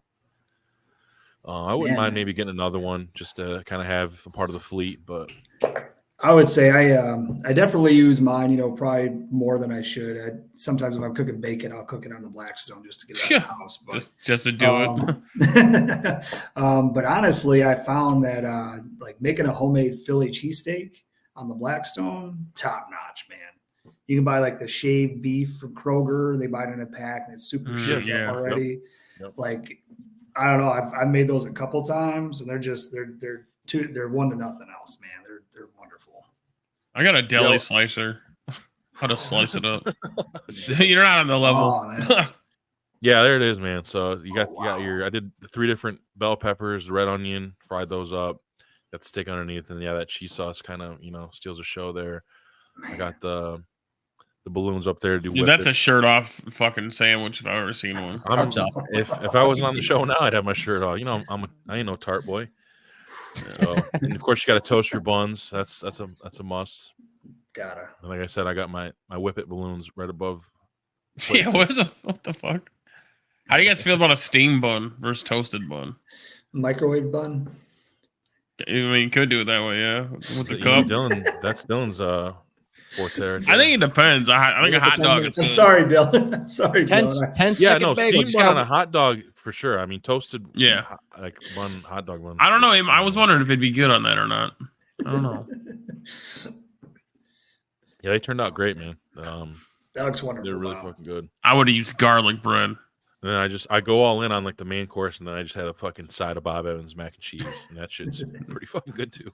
Bro, I did the same shit. I'm just like I'm gonna go the way the fuck in on the main course, but then like I'm going canned fucking green beans or dude, that's the move. It's meats and then what else? Yeah, secondary. I don't even think about the other shit. Carries me through the week, man. It's like, what am I fucking making this weekend? Just daydreaming, especially when you land on something like, oh man, I can't wait to fucking make that. Well, I meal prep for the week, so I just think about what I'm gonna smoke. Like usually like 4 or 5 chicken breasts. Either do that or on the smoker or in the oven, one of the two. And then I look at my grocery store section of seasonings I have in my cabinet here. Pick one out. Greek seasoning this week. That's what I do. That's what I think about, dude. I mean, this week I already pretty much know, because like next Saturday for sure is gonna be that pork shoulder, and then I might fuck around and just do ribs back to back. You know, play with my new toy. Yeah. Get it, man. So I already bought my shoulder. I don't know if I should freeze it and save it for the weekend, or do you think it'd be good in the fridge till Saturday? You know what I mean? from today, I'd freeze. Yeah, I'm gonna have to freeze it. I'd do a short freeze. Yeah. Yeah, fuck. Pull that thing out like Friday or Thursday night, maybe, or Friday or something. Put it in the fridge, let it thaw out. That's what I'm figuring. I'm not really, so I don't ever store my shit. I usually buy it for right then. Yeah. I'm the worst at planning on thawing out shit and all that. So I just get it right then. I don't give a fuck. There's no great science behind it either. Yeah. There's no formula on the internet for this. This is bullshit. I didn't have. I've had stuff thawed in my fridge for days. Yeah, that's what's gonna happen. It's you take it to the fucking limit, and fuck it. If it doesn't smell bad, I'm running it. I got stuff he knows I can't do that right now. Fuck around and kill everybody in my house. I got a cold. It might have a tinge of a bit of a color change, but whatever. Don't stink. Why is this yellow? It's fucking yellow pork. Doing a dry aged pork. Dude, dry aged beef freaks me out, man. Oh yeah, man. Not the biggest fan. The other thing I like to do, most of the time I'm a Kroger pickup guy, but like last couple weeks I went in store like in the morning, and then when you go like before like 9 a.m., like they got a lot of like the clearance shit out, and Kroger has this like clearance area in their meat department, and they had a bunch of like cube steaks. So what I had Tori do on Thursday, because I follow I don't know, his name's Luke, but he's that cooking in the Midwest guy, That's my dog. He posted a cube steak fucking crockpot meal. And then we ended up making it on Thursday. So you throw your cube steaks in there, salt, pepper, garlic, onion soup mix, brown gravy mix, a couple cans of mushroom soup, a little bit of water, slice up an onion. You let that shit cook for like 6 hours. That shit was so fucking good, dude. She put it over mashed potatoes with some green beans, and it was just, that shit was so fucking tender, man. That's one thing. Like I don't mind going all in and cooking my dick off, but when you can do a crock pot meal, you just get shit done in like 10 minutes. Shit, all his stuff's like that. Hours. One pan. Yeah. You know what I mean? It's awesome. He's the man. Yeah. So that shit was fucking phenomenal, man. I want to buy that for lunch. He has got that shaker bowl thing. It's for like breading. Oh, for breading? I do want that. Yeah. I bought that little fucking table vegetable chopper. I think sweet. Slap chop. Yeah. And a couple slap chops. Sliced the absolute fuck out of my finger, because one of the vegetables got stuck. In like because it's like this little square grid that you put the vegetable on, and one piece got stuck in there. So my dumb ass went to go fucking grab it, and it's like fucking butter. Just thinking about it, cringy, man. Yeah, I grabbed my finger thinking about it. Butter. It was so quick that I didn't even react to it for like 5 minutes, because it was just until I seen fucking just bleed all over blood. It's like, that's how fucking sharp it is. Like you don't feel it at all. It just like went through, man. So it's legit, but fucking asshole. It's probably like that's probably the first thing on the fucking manual. Don't touch the fucking blades. That's only for dummies. You fucking reach in there and vegetable chopping for morons. But it was cool. Read the book. Read the book next time. I made some cowboy caviar last week, and it cut time. And the fuck is that, dude? It's like I guess you technically call it a dip, but you take like red, green, orange, yellow bell pepper, jalapenos, cilantro, corn, black eyed peas, black beans, lime juice, a little bit of red wine vinegar, and I feel like I'm getting some other shit, but you'll mix all that shit together, and you just eat it with fucking tortilla chips. It's good. Oh, okay. I know what you're talking about. It's really fucking good, man. And it's like 99% vegetables, which is crazy, but I love it. I don't eat a whole lot of beans either, but I'll eat that. I'll eat that cowboy dip. What'd you call it, Bob? They call it cowboy caviar. Cowboy caviar. I've had it. Yeah. I just never knew what it was Dude, called. it's so fucking good, man. I It's gotta cook especially something now, damn it. I know. I'm sitting here. know. I'm writing down a list of shit that I might cook Yeah. today just because I'm fucking. I put a little more. ribs. I put a little extra lime juice on it because I like a little zip. But Man. yeah, man. I want to know why you're screwing your ribs up. What's the problem with the ribs? I think I just don't have the time and patience for it, or like I try to do like the 3-2-1, Yeah. and then maybe I just like overcook it right away from the start to where like the rib bones are already ripping out. I don't know. I just as soon as I like try to start doing it, I just don't even buy ribs anymore. I just stop it. I just buy. Oh. I read because I'm kind of worried because I know a lot of people like if the fall off bone ribs, I guess is not the right way to do it, or I don't know, whatever the fuck. Not they need to be competition. tender to where you bite and Yeah. you have like a So uniform I think bite. I was looking some shit up, and I think they were saying like don't put it in the foil. Okay. Like you'll run it the 3-2-1, but you'll just do the 2 hours without the foil, and it's supposed to. Supposedly, I haven't done it myself yet. I'm gonna try. I've only done it that way, the 3-2-1 regular, and it's fine. They don't like fall off, but they're like tender. Yeah. And maybe I have the small, or maybe I have the initial temp too high, when I'm doing it. And I do like like it's 225. I keep it 225. kind of low. Yeah.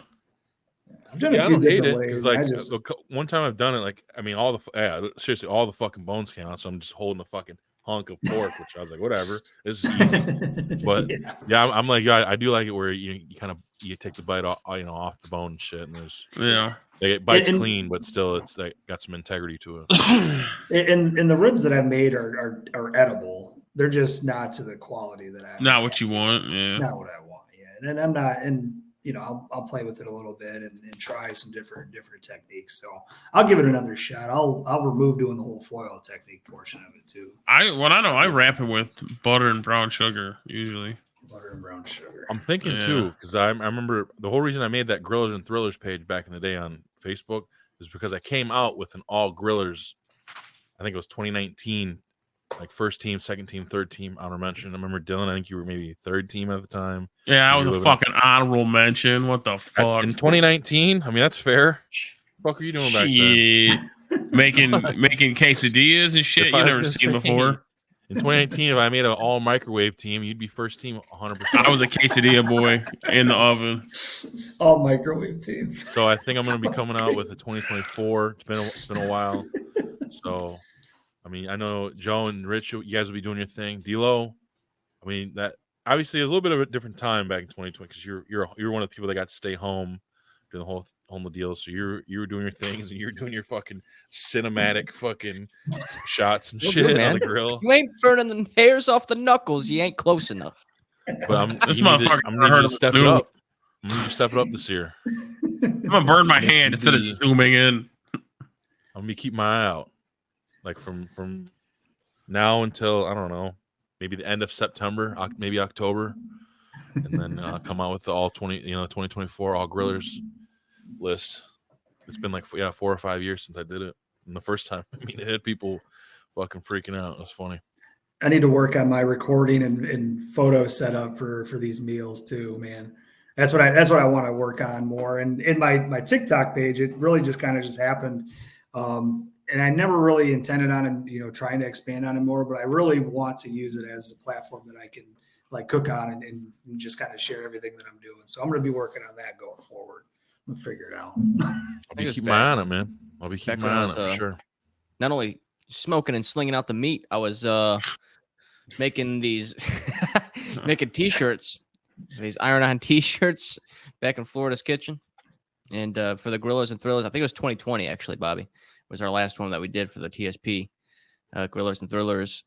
But the winner got a customized TSP Grillers and Thrillers apron. So, oh shit, get that going again. Remember that.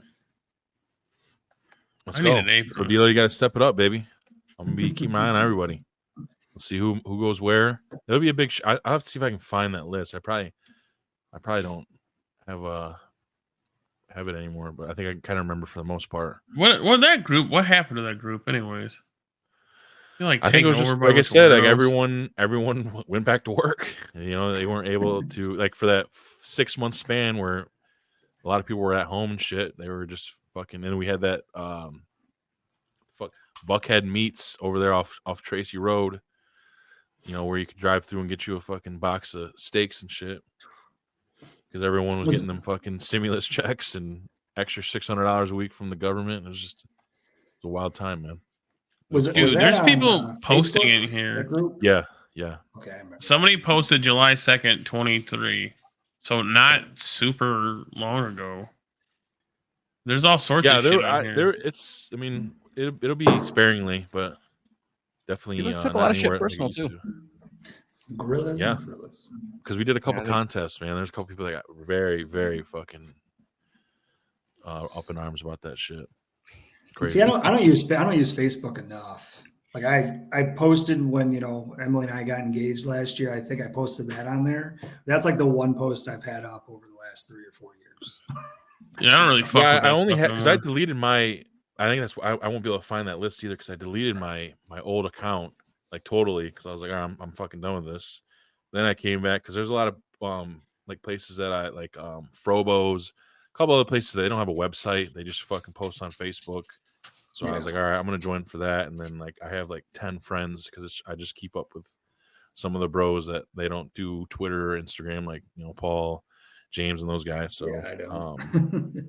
That's pretty much what I got it for. But D'Lo, let's jump in this mill, baby.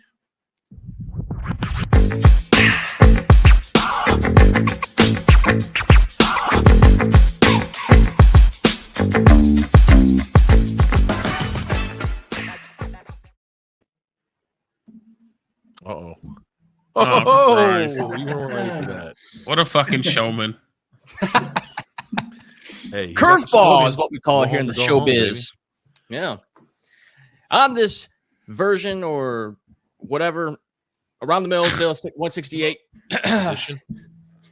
Yeah, thank you. That's why we're here. Yep. We're going to start it off with some college football 25 updates. There's been some updates throughout the past week. Some good news. All 134 FBS schools will be involved in the game. I know that's going to be one of the big things. They're like, when they first announced this, was all the schools going to be in it? They had to go through all like the lawyers and lawsuits and all that kind of stuff, figure out who's getting what. But good news is they're all going to be in there. There's going to be some players that they get paid $600 for being in the game and a free copy of the game. I think that's a great deal. Fuck yeah. Being a fucking well-anticipated video game is good enough for me, being in a video game, but get a free copy of it and also get an extra $600. It's like getting a stimmy, So yeah, I mean, imagine because there's like the top guys are already going to be making millions in the NIL. So, I mean, whatever. You might as well. You're going to be in. Everyone wants to be in the game. This is the first game in 11 years. So, of course, you're going to want to be in it. And definitely the fucking third string fucking running back. He's going to take the $600 and be in the game. Why the fuck wouldn't you? I've seen a lot of people that were like, kind of pissed on it because $600. I mean, it could be it's kind of low. Yeah, it could have gave you like 1,000 or something, but yeah, whatever. But still, how many people is that though getting $600? They estimated that they spent about $6.6 million just in the cost of getting people in the game. So they could do 1,000. Yeah, I mean, you got to think each college team got probably 75 players, maybe 80 total. I mean, when you count, maybe red shirts and the whole 9, so times that by 130. What is it? 134 teams. 134 FBS teams, I believe, yeah. Or something like that. So, I mean, it does add up. But still, I mean, EA is going to make a shit load off of this. But either way, I mean, I think you'd be dumb to, opt out. 100%. Yeah. Some other news on the game is that Chris Fowler, Kirk Herbstreit, and other ESPN personalities are going to be in the game doing voiceovers, and they've been doing voiceovers for months now, if not over a year. I think Chris Fowler on his Twitter page, he posted something saying that there's every imaginable scenario that he's done tedious voiceovers for, but he said a lot of tea for the voice. But he said it's a game that is going to be blowing people away. So if he gets his sign of approval, obviously he's probably just he has to say that kind of stuff. You're kind of in bed with EA at that point, but shit. Chris Fowler has one of like the most iconic college voices of all time. So I'm happy that he was in the gonna last be in one. I mean, they were in, him and Kirk Street, they were all in the OGs. That was that the Brad Nessler. 2014 Denard Robinson cover? Mm-hmm. That was the last one. Yeah, I got that. Yep. Mm. Yeah, man. That's why I can't get rid of my Xbox, because it's the last platform I have to play the old 2014 NCAA. Yeah, people hung on to those for that reason alone. I was one. But yeah, some other news was like they have like the Reese Senior Bowl that's going to be added to the game. They have NIL that's going to be added to the game. The transfer portal is going to be part of the game. All that fun stuff. So it would be interesting how it all comes together. How they modernized it from the last one that was released in 14 or 2013 was NCAA 14 at the time. But obviously they're going to have the playoffs, the new playoff format that's going to be added to the game as well. And I think you could do customized conferences again too. I'm interested to see, because you said they're including the NIL shit. So like a lot of people, what they love to do is run a dynasty with a fucking 2-star team and bring them to the promised land. But if they got to deal with Alabama chiming in and stealing your people or whatever, then what's that going to be like? Well, you just got to be better. Get them boosters money. Start sweet talking the boosters and get. Well, then they need to do a NCAA GTA mix where you can go. What the fuck? Go rob some Alabama fucking boosters. Got to get this running back. Your school, Yeah, I can't wait for the game, man. Like running Dynasty of the Bros, starting off as like offensive coordinators at 1-star schools and working your way up. It's gonna be a great time. Can't wait. Won't have a life. I'm looking forward to it. In other news, a TV show is coming back with a sequel season. A TV show we probably all have seen or at least heard of, and that is currently in development. And that's Blue Mountain State, coming back with the original cast. Oh man, that's Jack Reacher now. He's pretty good in that show. I don't know if you guys seen that. Seen clips of it. I tried to watch it, but my kid's running around. Yeah, I can't really. It's hard to watch shit, like that. I forgot his name. It was like Alan Richardson or something like that. But he played Thaddeus. Thaddeus, that's who it was. I remember. Thad Castle. Maybe that's his name. Thad Castle. Yeah. He's coming back and he's lunatic. His role. Like, who stole my bucket pussy? Exactly. So he's gonna be, and now he's Jack Reacher. Is this dude like 40 years old? He's gonna be playing a college student, or how's that work? Yeah. It's gonna be a sequel. It's so they're probably not in college anymore. I'm not sure. Maybe it's like some kind of like, like that's the where, thing. Where are they now? Type situation. Night, Dylan, as we were watching fucking Kung Fu Panda 4 preview, like there's just no originality anymore. Just Kung Fu Panda 4. Say that out loud. Upon sequels, Kung Fu Panda. Toy Story fucking 5. Man, like there's no. It's just originality out the window. It's done. Man. Yeah. It's I guess it's like a generational gap to where when they originals were made, and then they try to modernize it to like today's generation, or I don't know, like especially with the woke environment we're in, they probably try to tweak things here and there to more adjust it to today's culture, but keep it how it was, just makes me want to watch a lot of TV as much as I watch TV every day. So much of it. Yeah, honestly, I don't watch shit. Speaking of culture, bad, soft, Ohio governor getting his government grimy hands on our sports gambling in Ohio. With he originally, or I guess him in the government, collectively together, got together and took away some college individual betting on other players' success and failures. I guess part of the reasoning was players getting threats, harassment, and all that kind of stuff because just hit your over. Just got to hit your over. Easy as that, right? That's what you got to do. Okay. Vegas makes the line, hit the over, and we got no problems. So, just like that. They're just like that. It's just like that. They're grown women and grown men out there. Okay, they pay taxes. I think they can take a little scrutiny as well. It's what they signed up for. It's all part of sports. So I people who throw fits about trash talking, sportsmanship, all overrated. Okay. So I just think it's, just, I don't personally bet on individual college. I usually just bet lines, game lines in general. So it doesn't really affect me, but where does it going to stop? Bobby made a great point. This might be just the beginning. This might be just the tip of the iceberg, they say.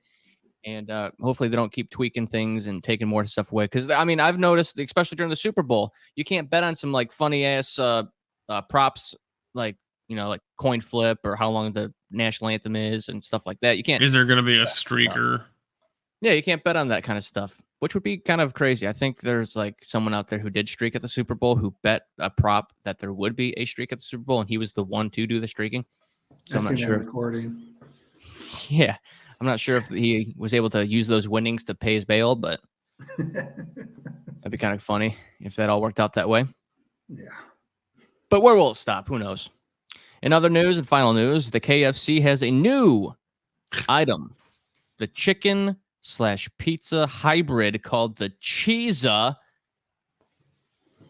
Here it is, ladies and gentlemen. It's a chicken, little chicken breast with some marinara cheese and pepperoni. They have other specials too. I saw on Google and looking through images. They have different styles of pizza. Your supreme pizzas and all that stuff. But this one right here is an image of the classic pep.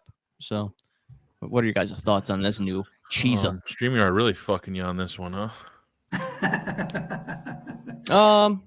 It's all right. This kind of looks like you got a little stigmatism going on right now, but is this your vision?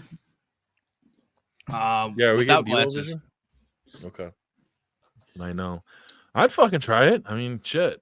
I don't know. Might It try look like today. that. It will not look anything like that, but No. I'll try it. I was going to say, I pictured when you mentioned it earlier, I pictured just something totally different. It's a sandwich of chicken with some marinara and maybe a half melted piece of cheese. In real estate, what you'd get, right? This could be a banger. All right, ladies and gentlemen, this could be a banger. The mix of things, it could work. Yeah, like I said, this is like a redneck chicken parm. Right, right. But expectation versus reality, though, what do you actually? That's what I'm saying. It won't look like that. Absolutely not. I bet this is going to be great. A fantastic item to have. It's going to blow.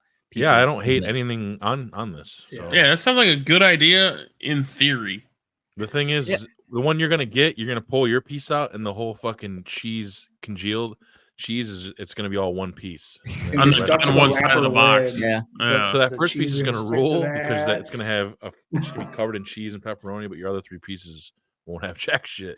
That's how it's gonna go. Yeah, more than likely. You're right. Be coming off. It's got marinara sauce. They should turn that into a sandwich too. That's what I was thinking. Like a double down. Yeah.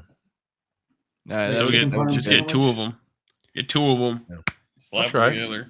Yeah, I could. Yeah, I'll definitely try it. I'll see what it's all about. When someone first brought up the whole chicken and waffle theory, and they were like, "What chicken?" Yeah, we'll have to try it for the show, and definitely when you do, make sure you take a picture of the one that you got. See, we'll compare it to the. It comes out tomorrow. It says. Do a side by side of this ad and what you get. Yeah. God. Definitely. What if the one you get in person is pixelated blurry? Too? That's what I was thinking too. Like, what the fuck? I need to go to the eye doctor. Optometry. Yeah, my next stop. Man, this came from a Minecraft server. The end of the mill. That's it for the mill.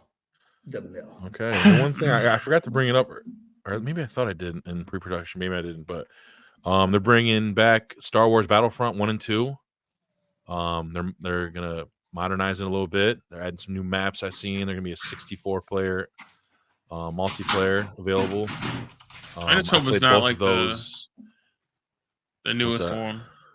Well, they had Battlefront 2 and all that shit redone.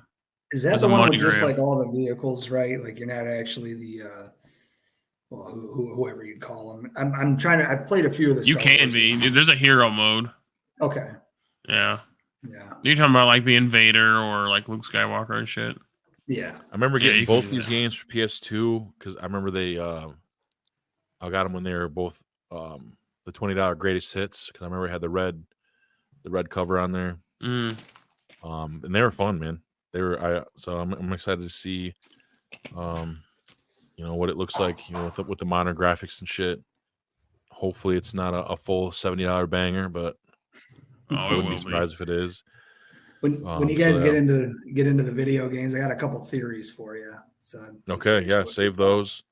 But we got to talk about one thing too before we jump into the tiers. But D'Lo last week, really the last topic of the last 3 weeks has been Drake and his cock. So last week, Jesus Christ. that, Drake College, they were playing. I don't remember who they're playing, but they had a 9.5 point spread.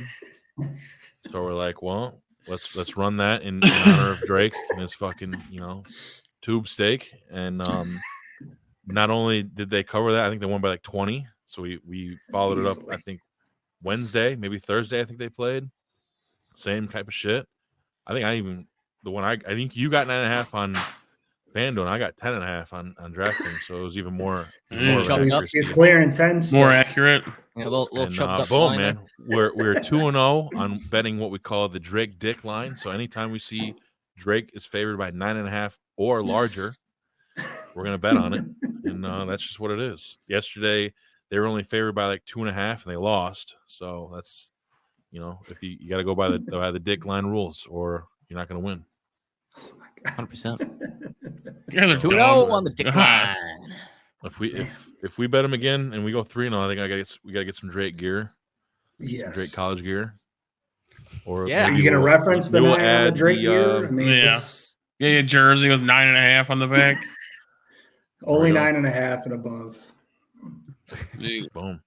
You gotta add that that could be the fleet, man. The Drake Dick line shirts, along with the go home or go home. Go home or go shirts. home. I want the go home or go home. I'm not letting that down. No, you can't. No way. Home or go home. But you said the shit. I did. I didn't mean to. I want that shirt, man. Well, let's get into these TSP tiers, baby. We've been asking the guests every week to pick one. And this week, Rich picked Xbox games, and I went and found one.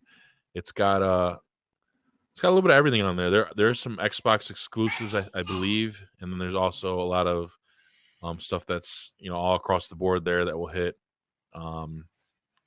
Surprisingly, there's only one Call of Duty game on there, but it is arguably one of the best. They're all the same, aren't they? Call of Duty, call it up as a franchise. Maybe in the last 10 years, yeah. So yeah, Dylan, go ahead and do a haven't played tier. Don't delete it. Add it. Yep. Yeah, boy.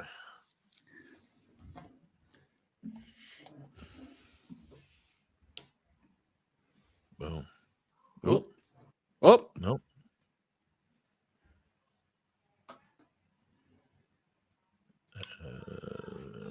Boom. So we got S, A, B, C, D. I don't know if we need to add a F tier. I don't know. I think you can, just like games that are shit. Okay. Shit ass shit games. Just like trash. All right. And this one would be trash. There you go. There we go. Do you have the game list on your phone or something? Or you don't have title? I don't. You can't see that? No, I got astigmatism, remember?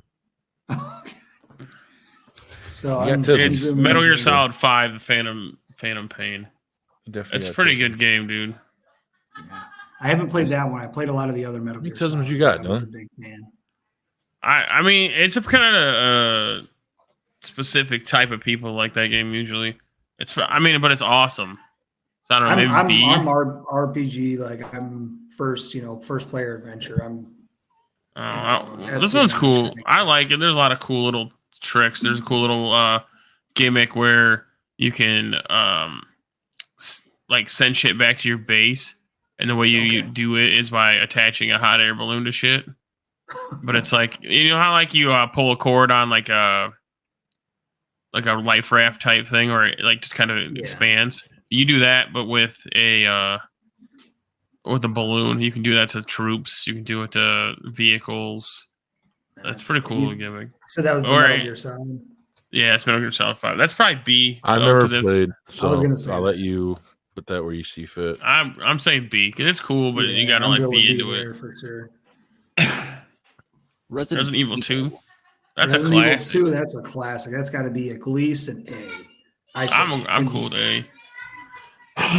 What the hell? So Resident Evil 2 and 3 are probably the best ones. Yeah. In the series.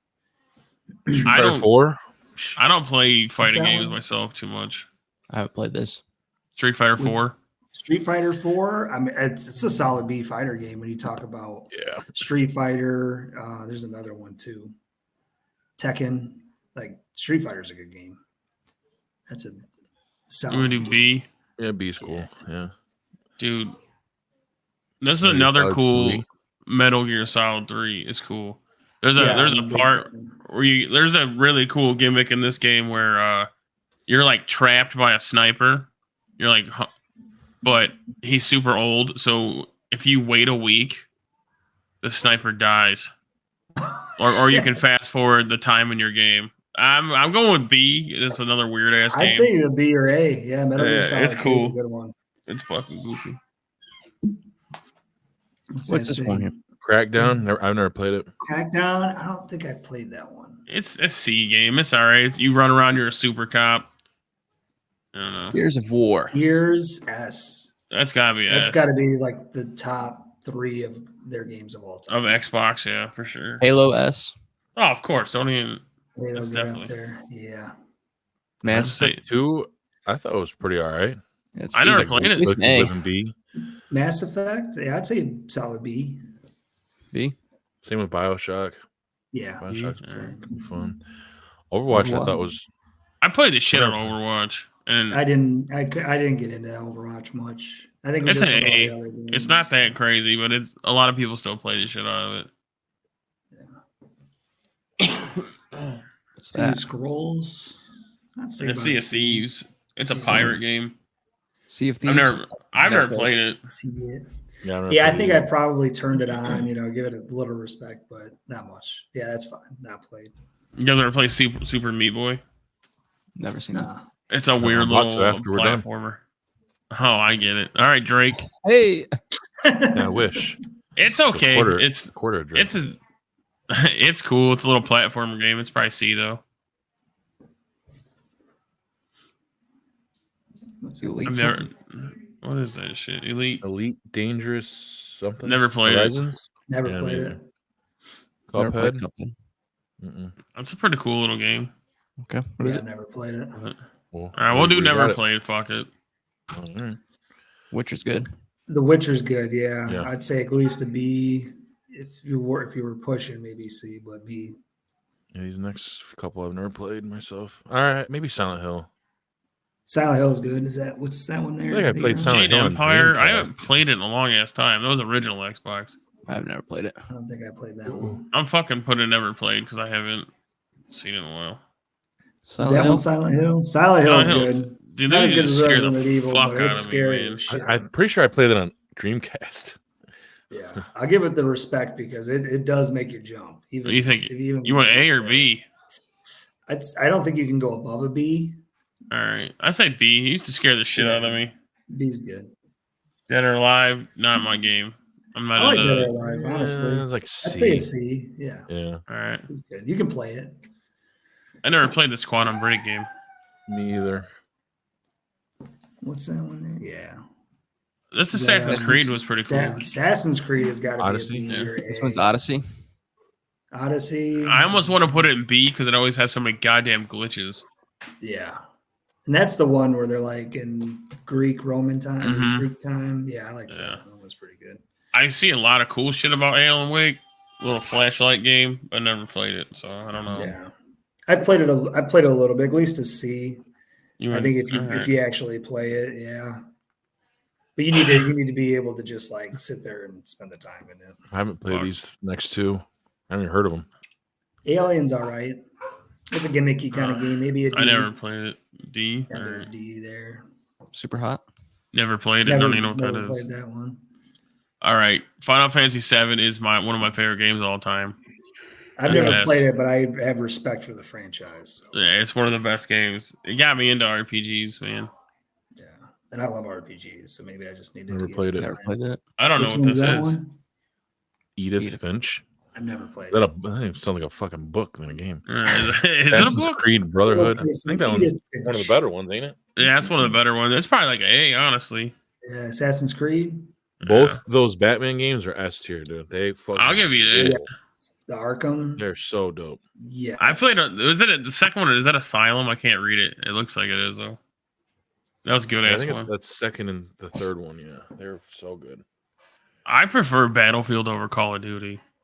Whoa. Didn't But- Battlefield 1 kind of suck ass? It Or is that did. the Battlefield only- 4 is the best one. Which Yeah. one's that one? Battlefield One. 1. The World War II or World War One one. C. Yeah, I'll give it a C. That's I never played Beyond played Good it. and Evil. never played that. I never heard it, but Is I that know people play it. I never played it. Bioshock? Yeah. Bioshock.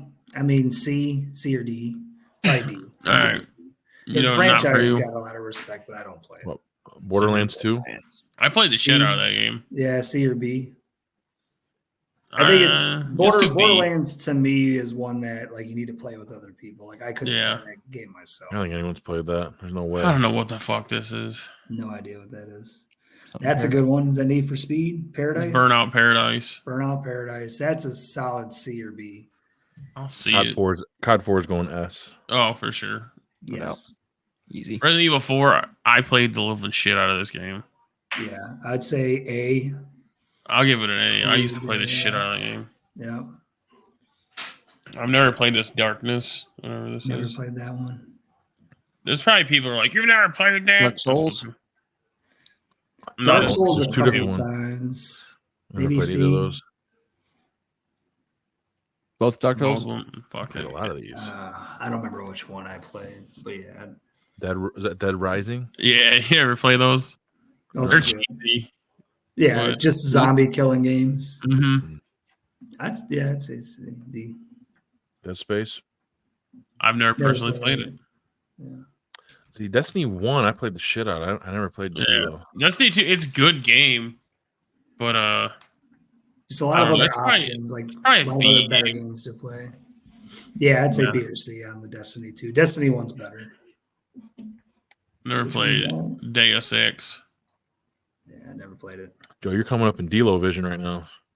Yeah, I'm trying to get uh-huh. in there and see that. I don't have my glasses on either. I wonder Diablo why. 3, it looks like. Yeah, well, I'll give a respect to the. I used to play franchise. I I'd say B played the fuck out of or it. C. Rank I, read. it's an A class game to me. I played the shit out of it. I always Diablo? played the shit. Hell yeah, dude. Yeah, I've never played it much. That's fine. Never played That's- Dishonored. You just put it in B. Dishonored, I thought was good. Well, someone said C, Dishonored, I someone said think, A, so I'm in the is- middle. Dishonored, I'll do a C. I think it's a solid C game. All right. It's got a pretty good story and it's a good playthrough. It's Doom. I'm realizing Doom's I cool. really don't play a lot of games over the years. COD, D or C, just because I mean, if you like those first person kind of out there, kind it's pretty generic. I'd say D. Yeah. D for Doom. there you go. Dying Light. Dying Light's good. Dying Light's You fun. like it? Yeah, I've had times where I'll play that game for a few days straight. What do you think? Not B? an A, C or D or C or B. I'm sorry. Yeah, C's perfect. C's a good spot. All right. Elder Scrolls. Yeah, Perfect. dude. That's got to go S. Or A, I've at sank. least. Yeah, I'm with it. I've sank See, so much time that's- into that. That's better than Skyrim. It's like- part of. It's the same series, I guess. Morrowind. Skyrim's in this list. Well, It's it'll gonna be be there. up there in S also. Oh, Yeah. Dude, I think Fable. That's my 2 favorite A. game of all time. Fable 2 was so. fun. Yeah. Fable 2 is real cool. Fable Chicken 2. Chaser. Are we getting this one? A. Fallout 4. That's probably I played a lot of Fallout Fallout 4's got to 4. be an Basic S for A. me. Yeah, I'm S in that game. S or A. S? I think S. Same thing with New Fallout, Vegas, Skyrim, dude. I might too. New Vegas Yes. wasn't as good though. What do you Probably think? A, A? You want A? I'm okay Yeah, with that. if we're gonna, yeah, I'm good with an A on that. I played Far Cry like 1 through 3. This is the best Far Cry. I'm good with that. I like that as an A or B. Far Cry is a good A or B game. Yeah. All right. I don't know. You guys aren't into racing games, but these Forza games changed. Forza Horizon 3 was cool. Oh, I like I Forza. don't play the other one though. It's got to be the Horizons, yeah. All right. You want I'm to? not a fan with the simulator racing, but the Forza Horizon racing are my top racing games. Yeah, It was like what A, for sure. A or B, yeah. and this one. I say AM. Horizon That's 3. A. Yeah, Horizon 3 for sure. S. Yes, For Grand Theft Grand Autos? Theft Auto is all up there. I'm I going think to all the top. Grand Theft Autos are great. Has there been one that you're like, oh, this sucks? First side scroller was awesome. Or that wasn't the side scroller, the top view. Yeah. San Andreas, I played it. It's Half-Life 2. It was a weird game. No. It's a classic game, honestly. But I could see where some people wouldn't like it. So maybe like B. B. Yeah, B.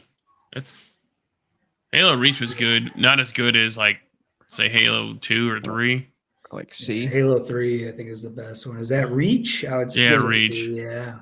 I do C on that one. Halo 2, probably S.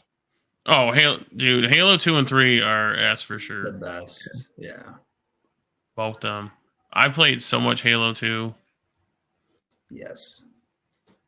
And I was just actually, talking to Josh ODST was about good Halo too. yesterday, man. Playing the original Halo there. This is not the regular Halo. It's ODST. It's still good. I don't And it was like a cool B. Halo game where you weren't. I'd almost say A or B. right there with I was Reach. good with the B. C. I don't know. It's cool. You I want got to 2 do? B's though, so Yeah. It's just it was cool because you weren't Master Chief anymore. Yeah. Hitman. I like Hitman. I think the Hitman games are good. If you're in for like the spy espionage, kind of have a tactical approach instead of just gun blazing. I for that kind of game, I'd give it a B. All right. Injustice. That's a fighting game, isn't it? Yeah, it's like Injustice. superhero fucking Mortal Kombat. Yeah. Didn't they do like a C, Ninja Turtles? B? Yeah, and probably C. It's I'd say average. C, It's cool, C, yeah. but That's not good. for me. Last Cruise? Just Cause. Yeah, Just Cause. I think that's good. I mean, that's a solid B. they had a game, lot of cool franchise. that fucking grappling hook's cool. Knights of the Old The Republic was pretty dope, open dude. world. I love open world. Star Wars Knights. Yeah, Knights of the Old Haven't Republic was played that cool. one. Oh my gosh, it's a time killer. Yeah. So I don't know. We can put it. You're never LA played. Noir If we do that. was pretty sweet. I thought. Yeah, this one was dope. Probably a B. I like LA Noir. Yeah. Yeah, that'll work. Yeah. It's a Yeah, I'm good gonna say spot. something crazy. I fucking hate Left 4 Dead. I'm not the biggest fan. I'm not a big never got advocate for it, but I'll put it in a C. You're What was it? crazy. We don't have anything in the fucking hate game with Colin, which is good. I was almost there for that one. I was going to say, I'd be happy with it just to populate the one.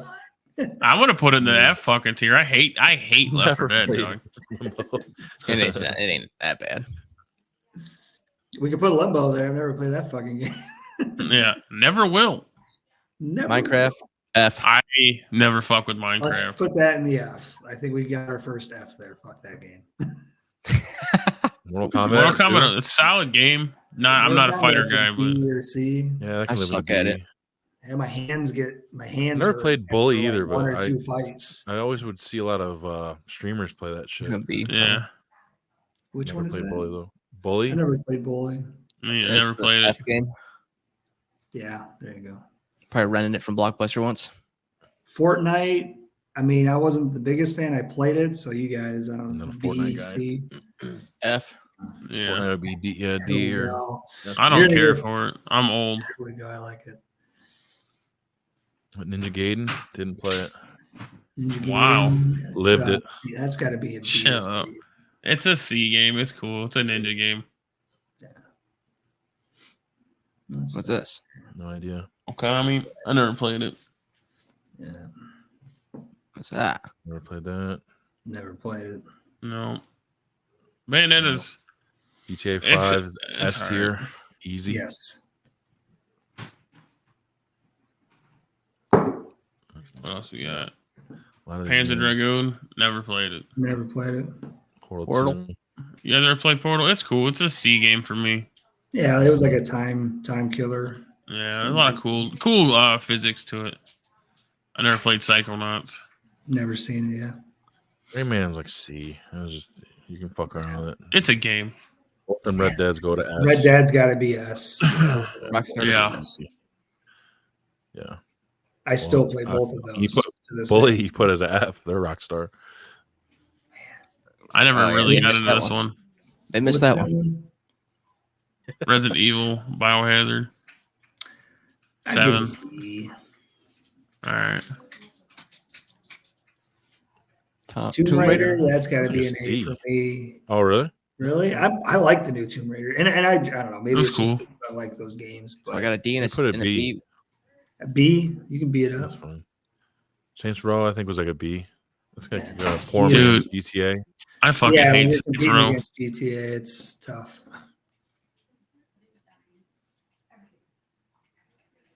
All right. I don't know these Oh, we got. next two. I never played it. Played 'em? And I never played Bobby's Family Is that Lineage. Morrowind? No, it's Sekiro.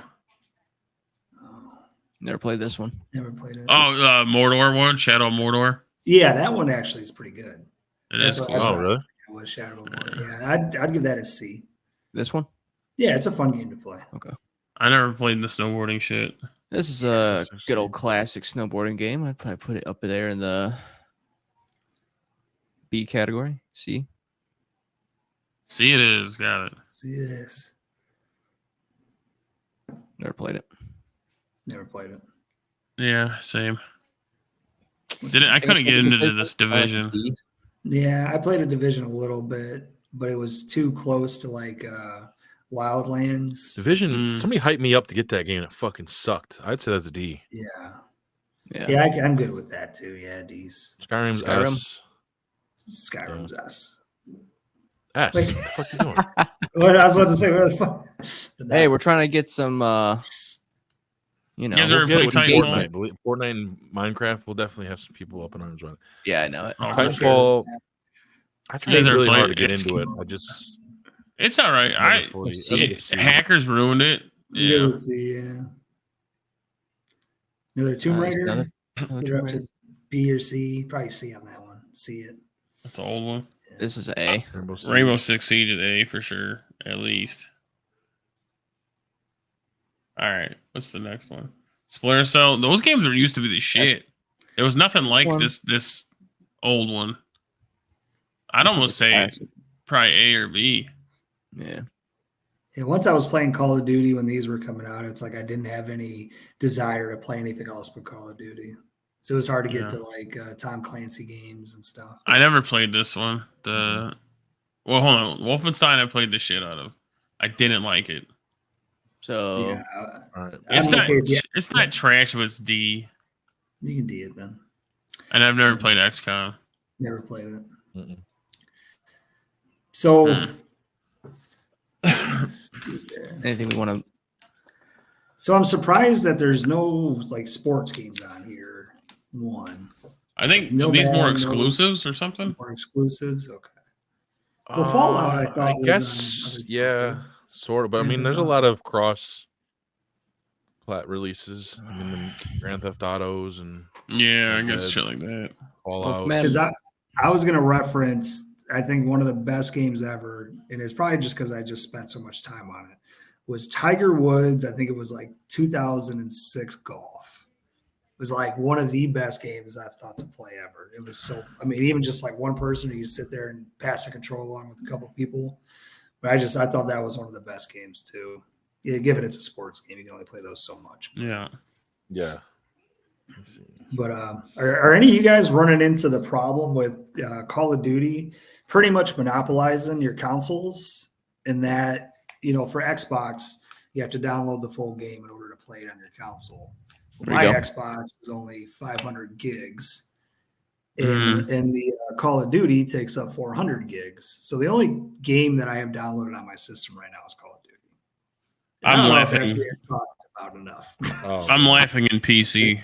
You wanted Tiger Woods 06 where? Oh my God, you do have it. That's got to be A at least or S. To me, it's one of the best ever. Where the fuck did you pull that out? You can add them. I can add it. Oh, nice. Yeah, that game right there is iconic. That I have hundreds of hours on that game. Same with Skyrim. What a nerd. When I was in the Marine Corps, all my buddies down there, you know, they'd come into the room or something like that. I'd just be geeked out on a weekend playing nothing but Skyrim for days. Any downtime I had, I was just in there. I was an adventurer like you, but I took an arrow to the knee. What a weird. That's a great list, fellas. That's a nice list. I'm gonna add one more. There we go. Oh, there you go. I like that.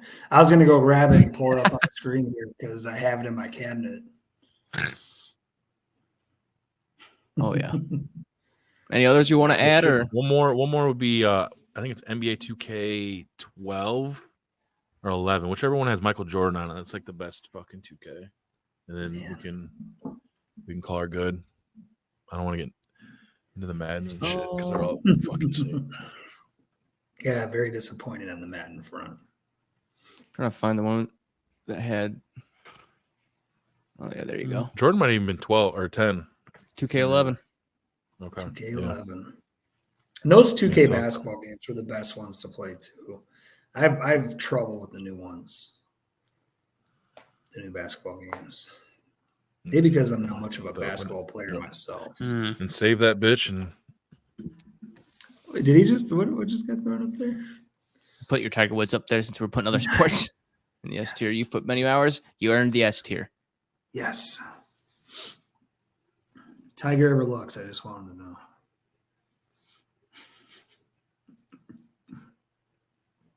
What'd you do? There we go. good save. We'll find out. All right. Looking forward to getting that text tomorrow morning. Well, didn't save. Well, luckily I've been playing along at home, so I can say it. Of course I saved it. Look at him.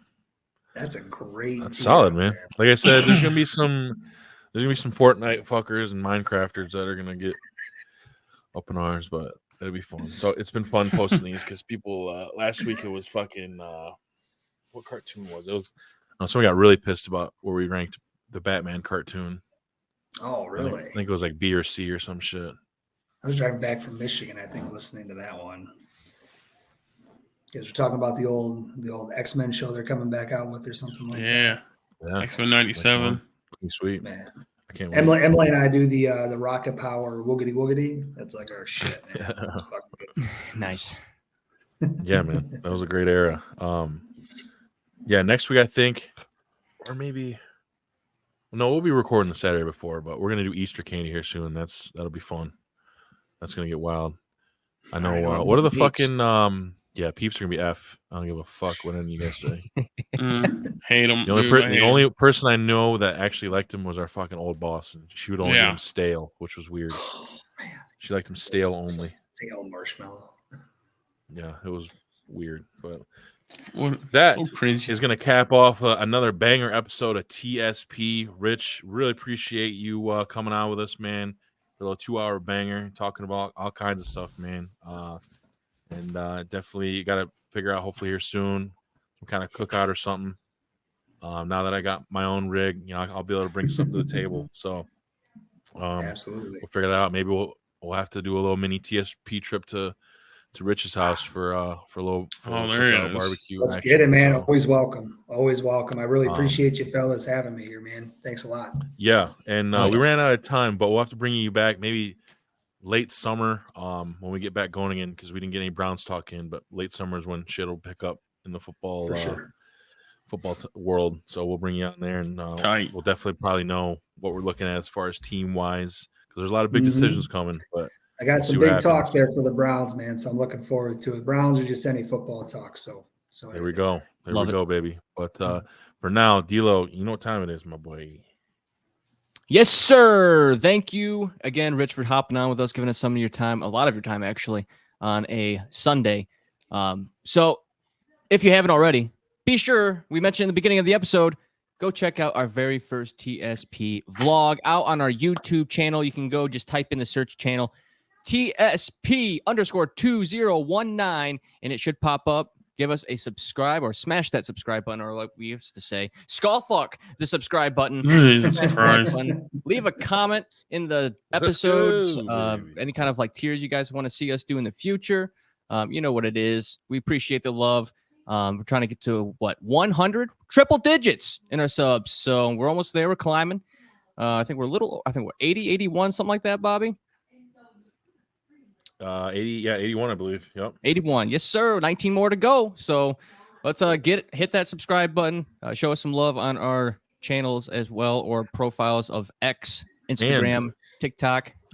We are a little less or more than 4 months away from the 5-year anniversary of TSP, man, which that's gonna be a moment, man. That's gonna be exciting. It's gonna be yeah. We're gonna do something special for that. So that's gonna be a big deal. But go ahead, D'Lo. Yes, sir. Half a decade of TSP, going from recording in closets, going into getting our own like TSP studios. I think out of all these 168 episodes, I think only one, unfortunately, has been recorded in person. So a lot of hurdles along the way, and can't wait to get to that date. It's gonna be a big one for sure. But for today, thank you for tuning in, everyone. Love you. Have a wonderful week and stay safe, friends.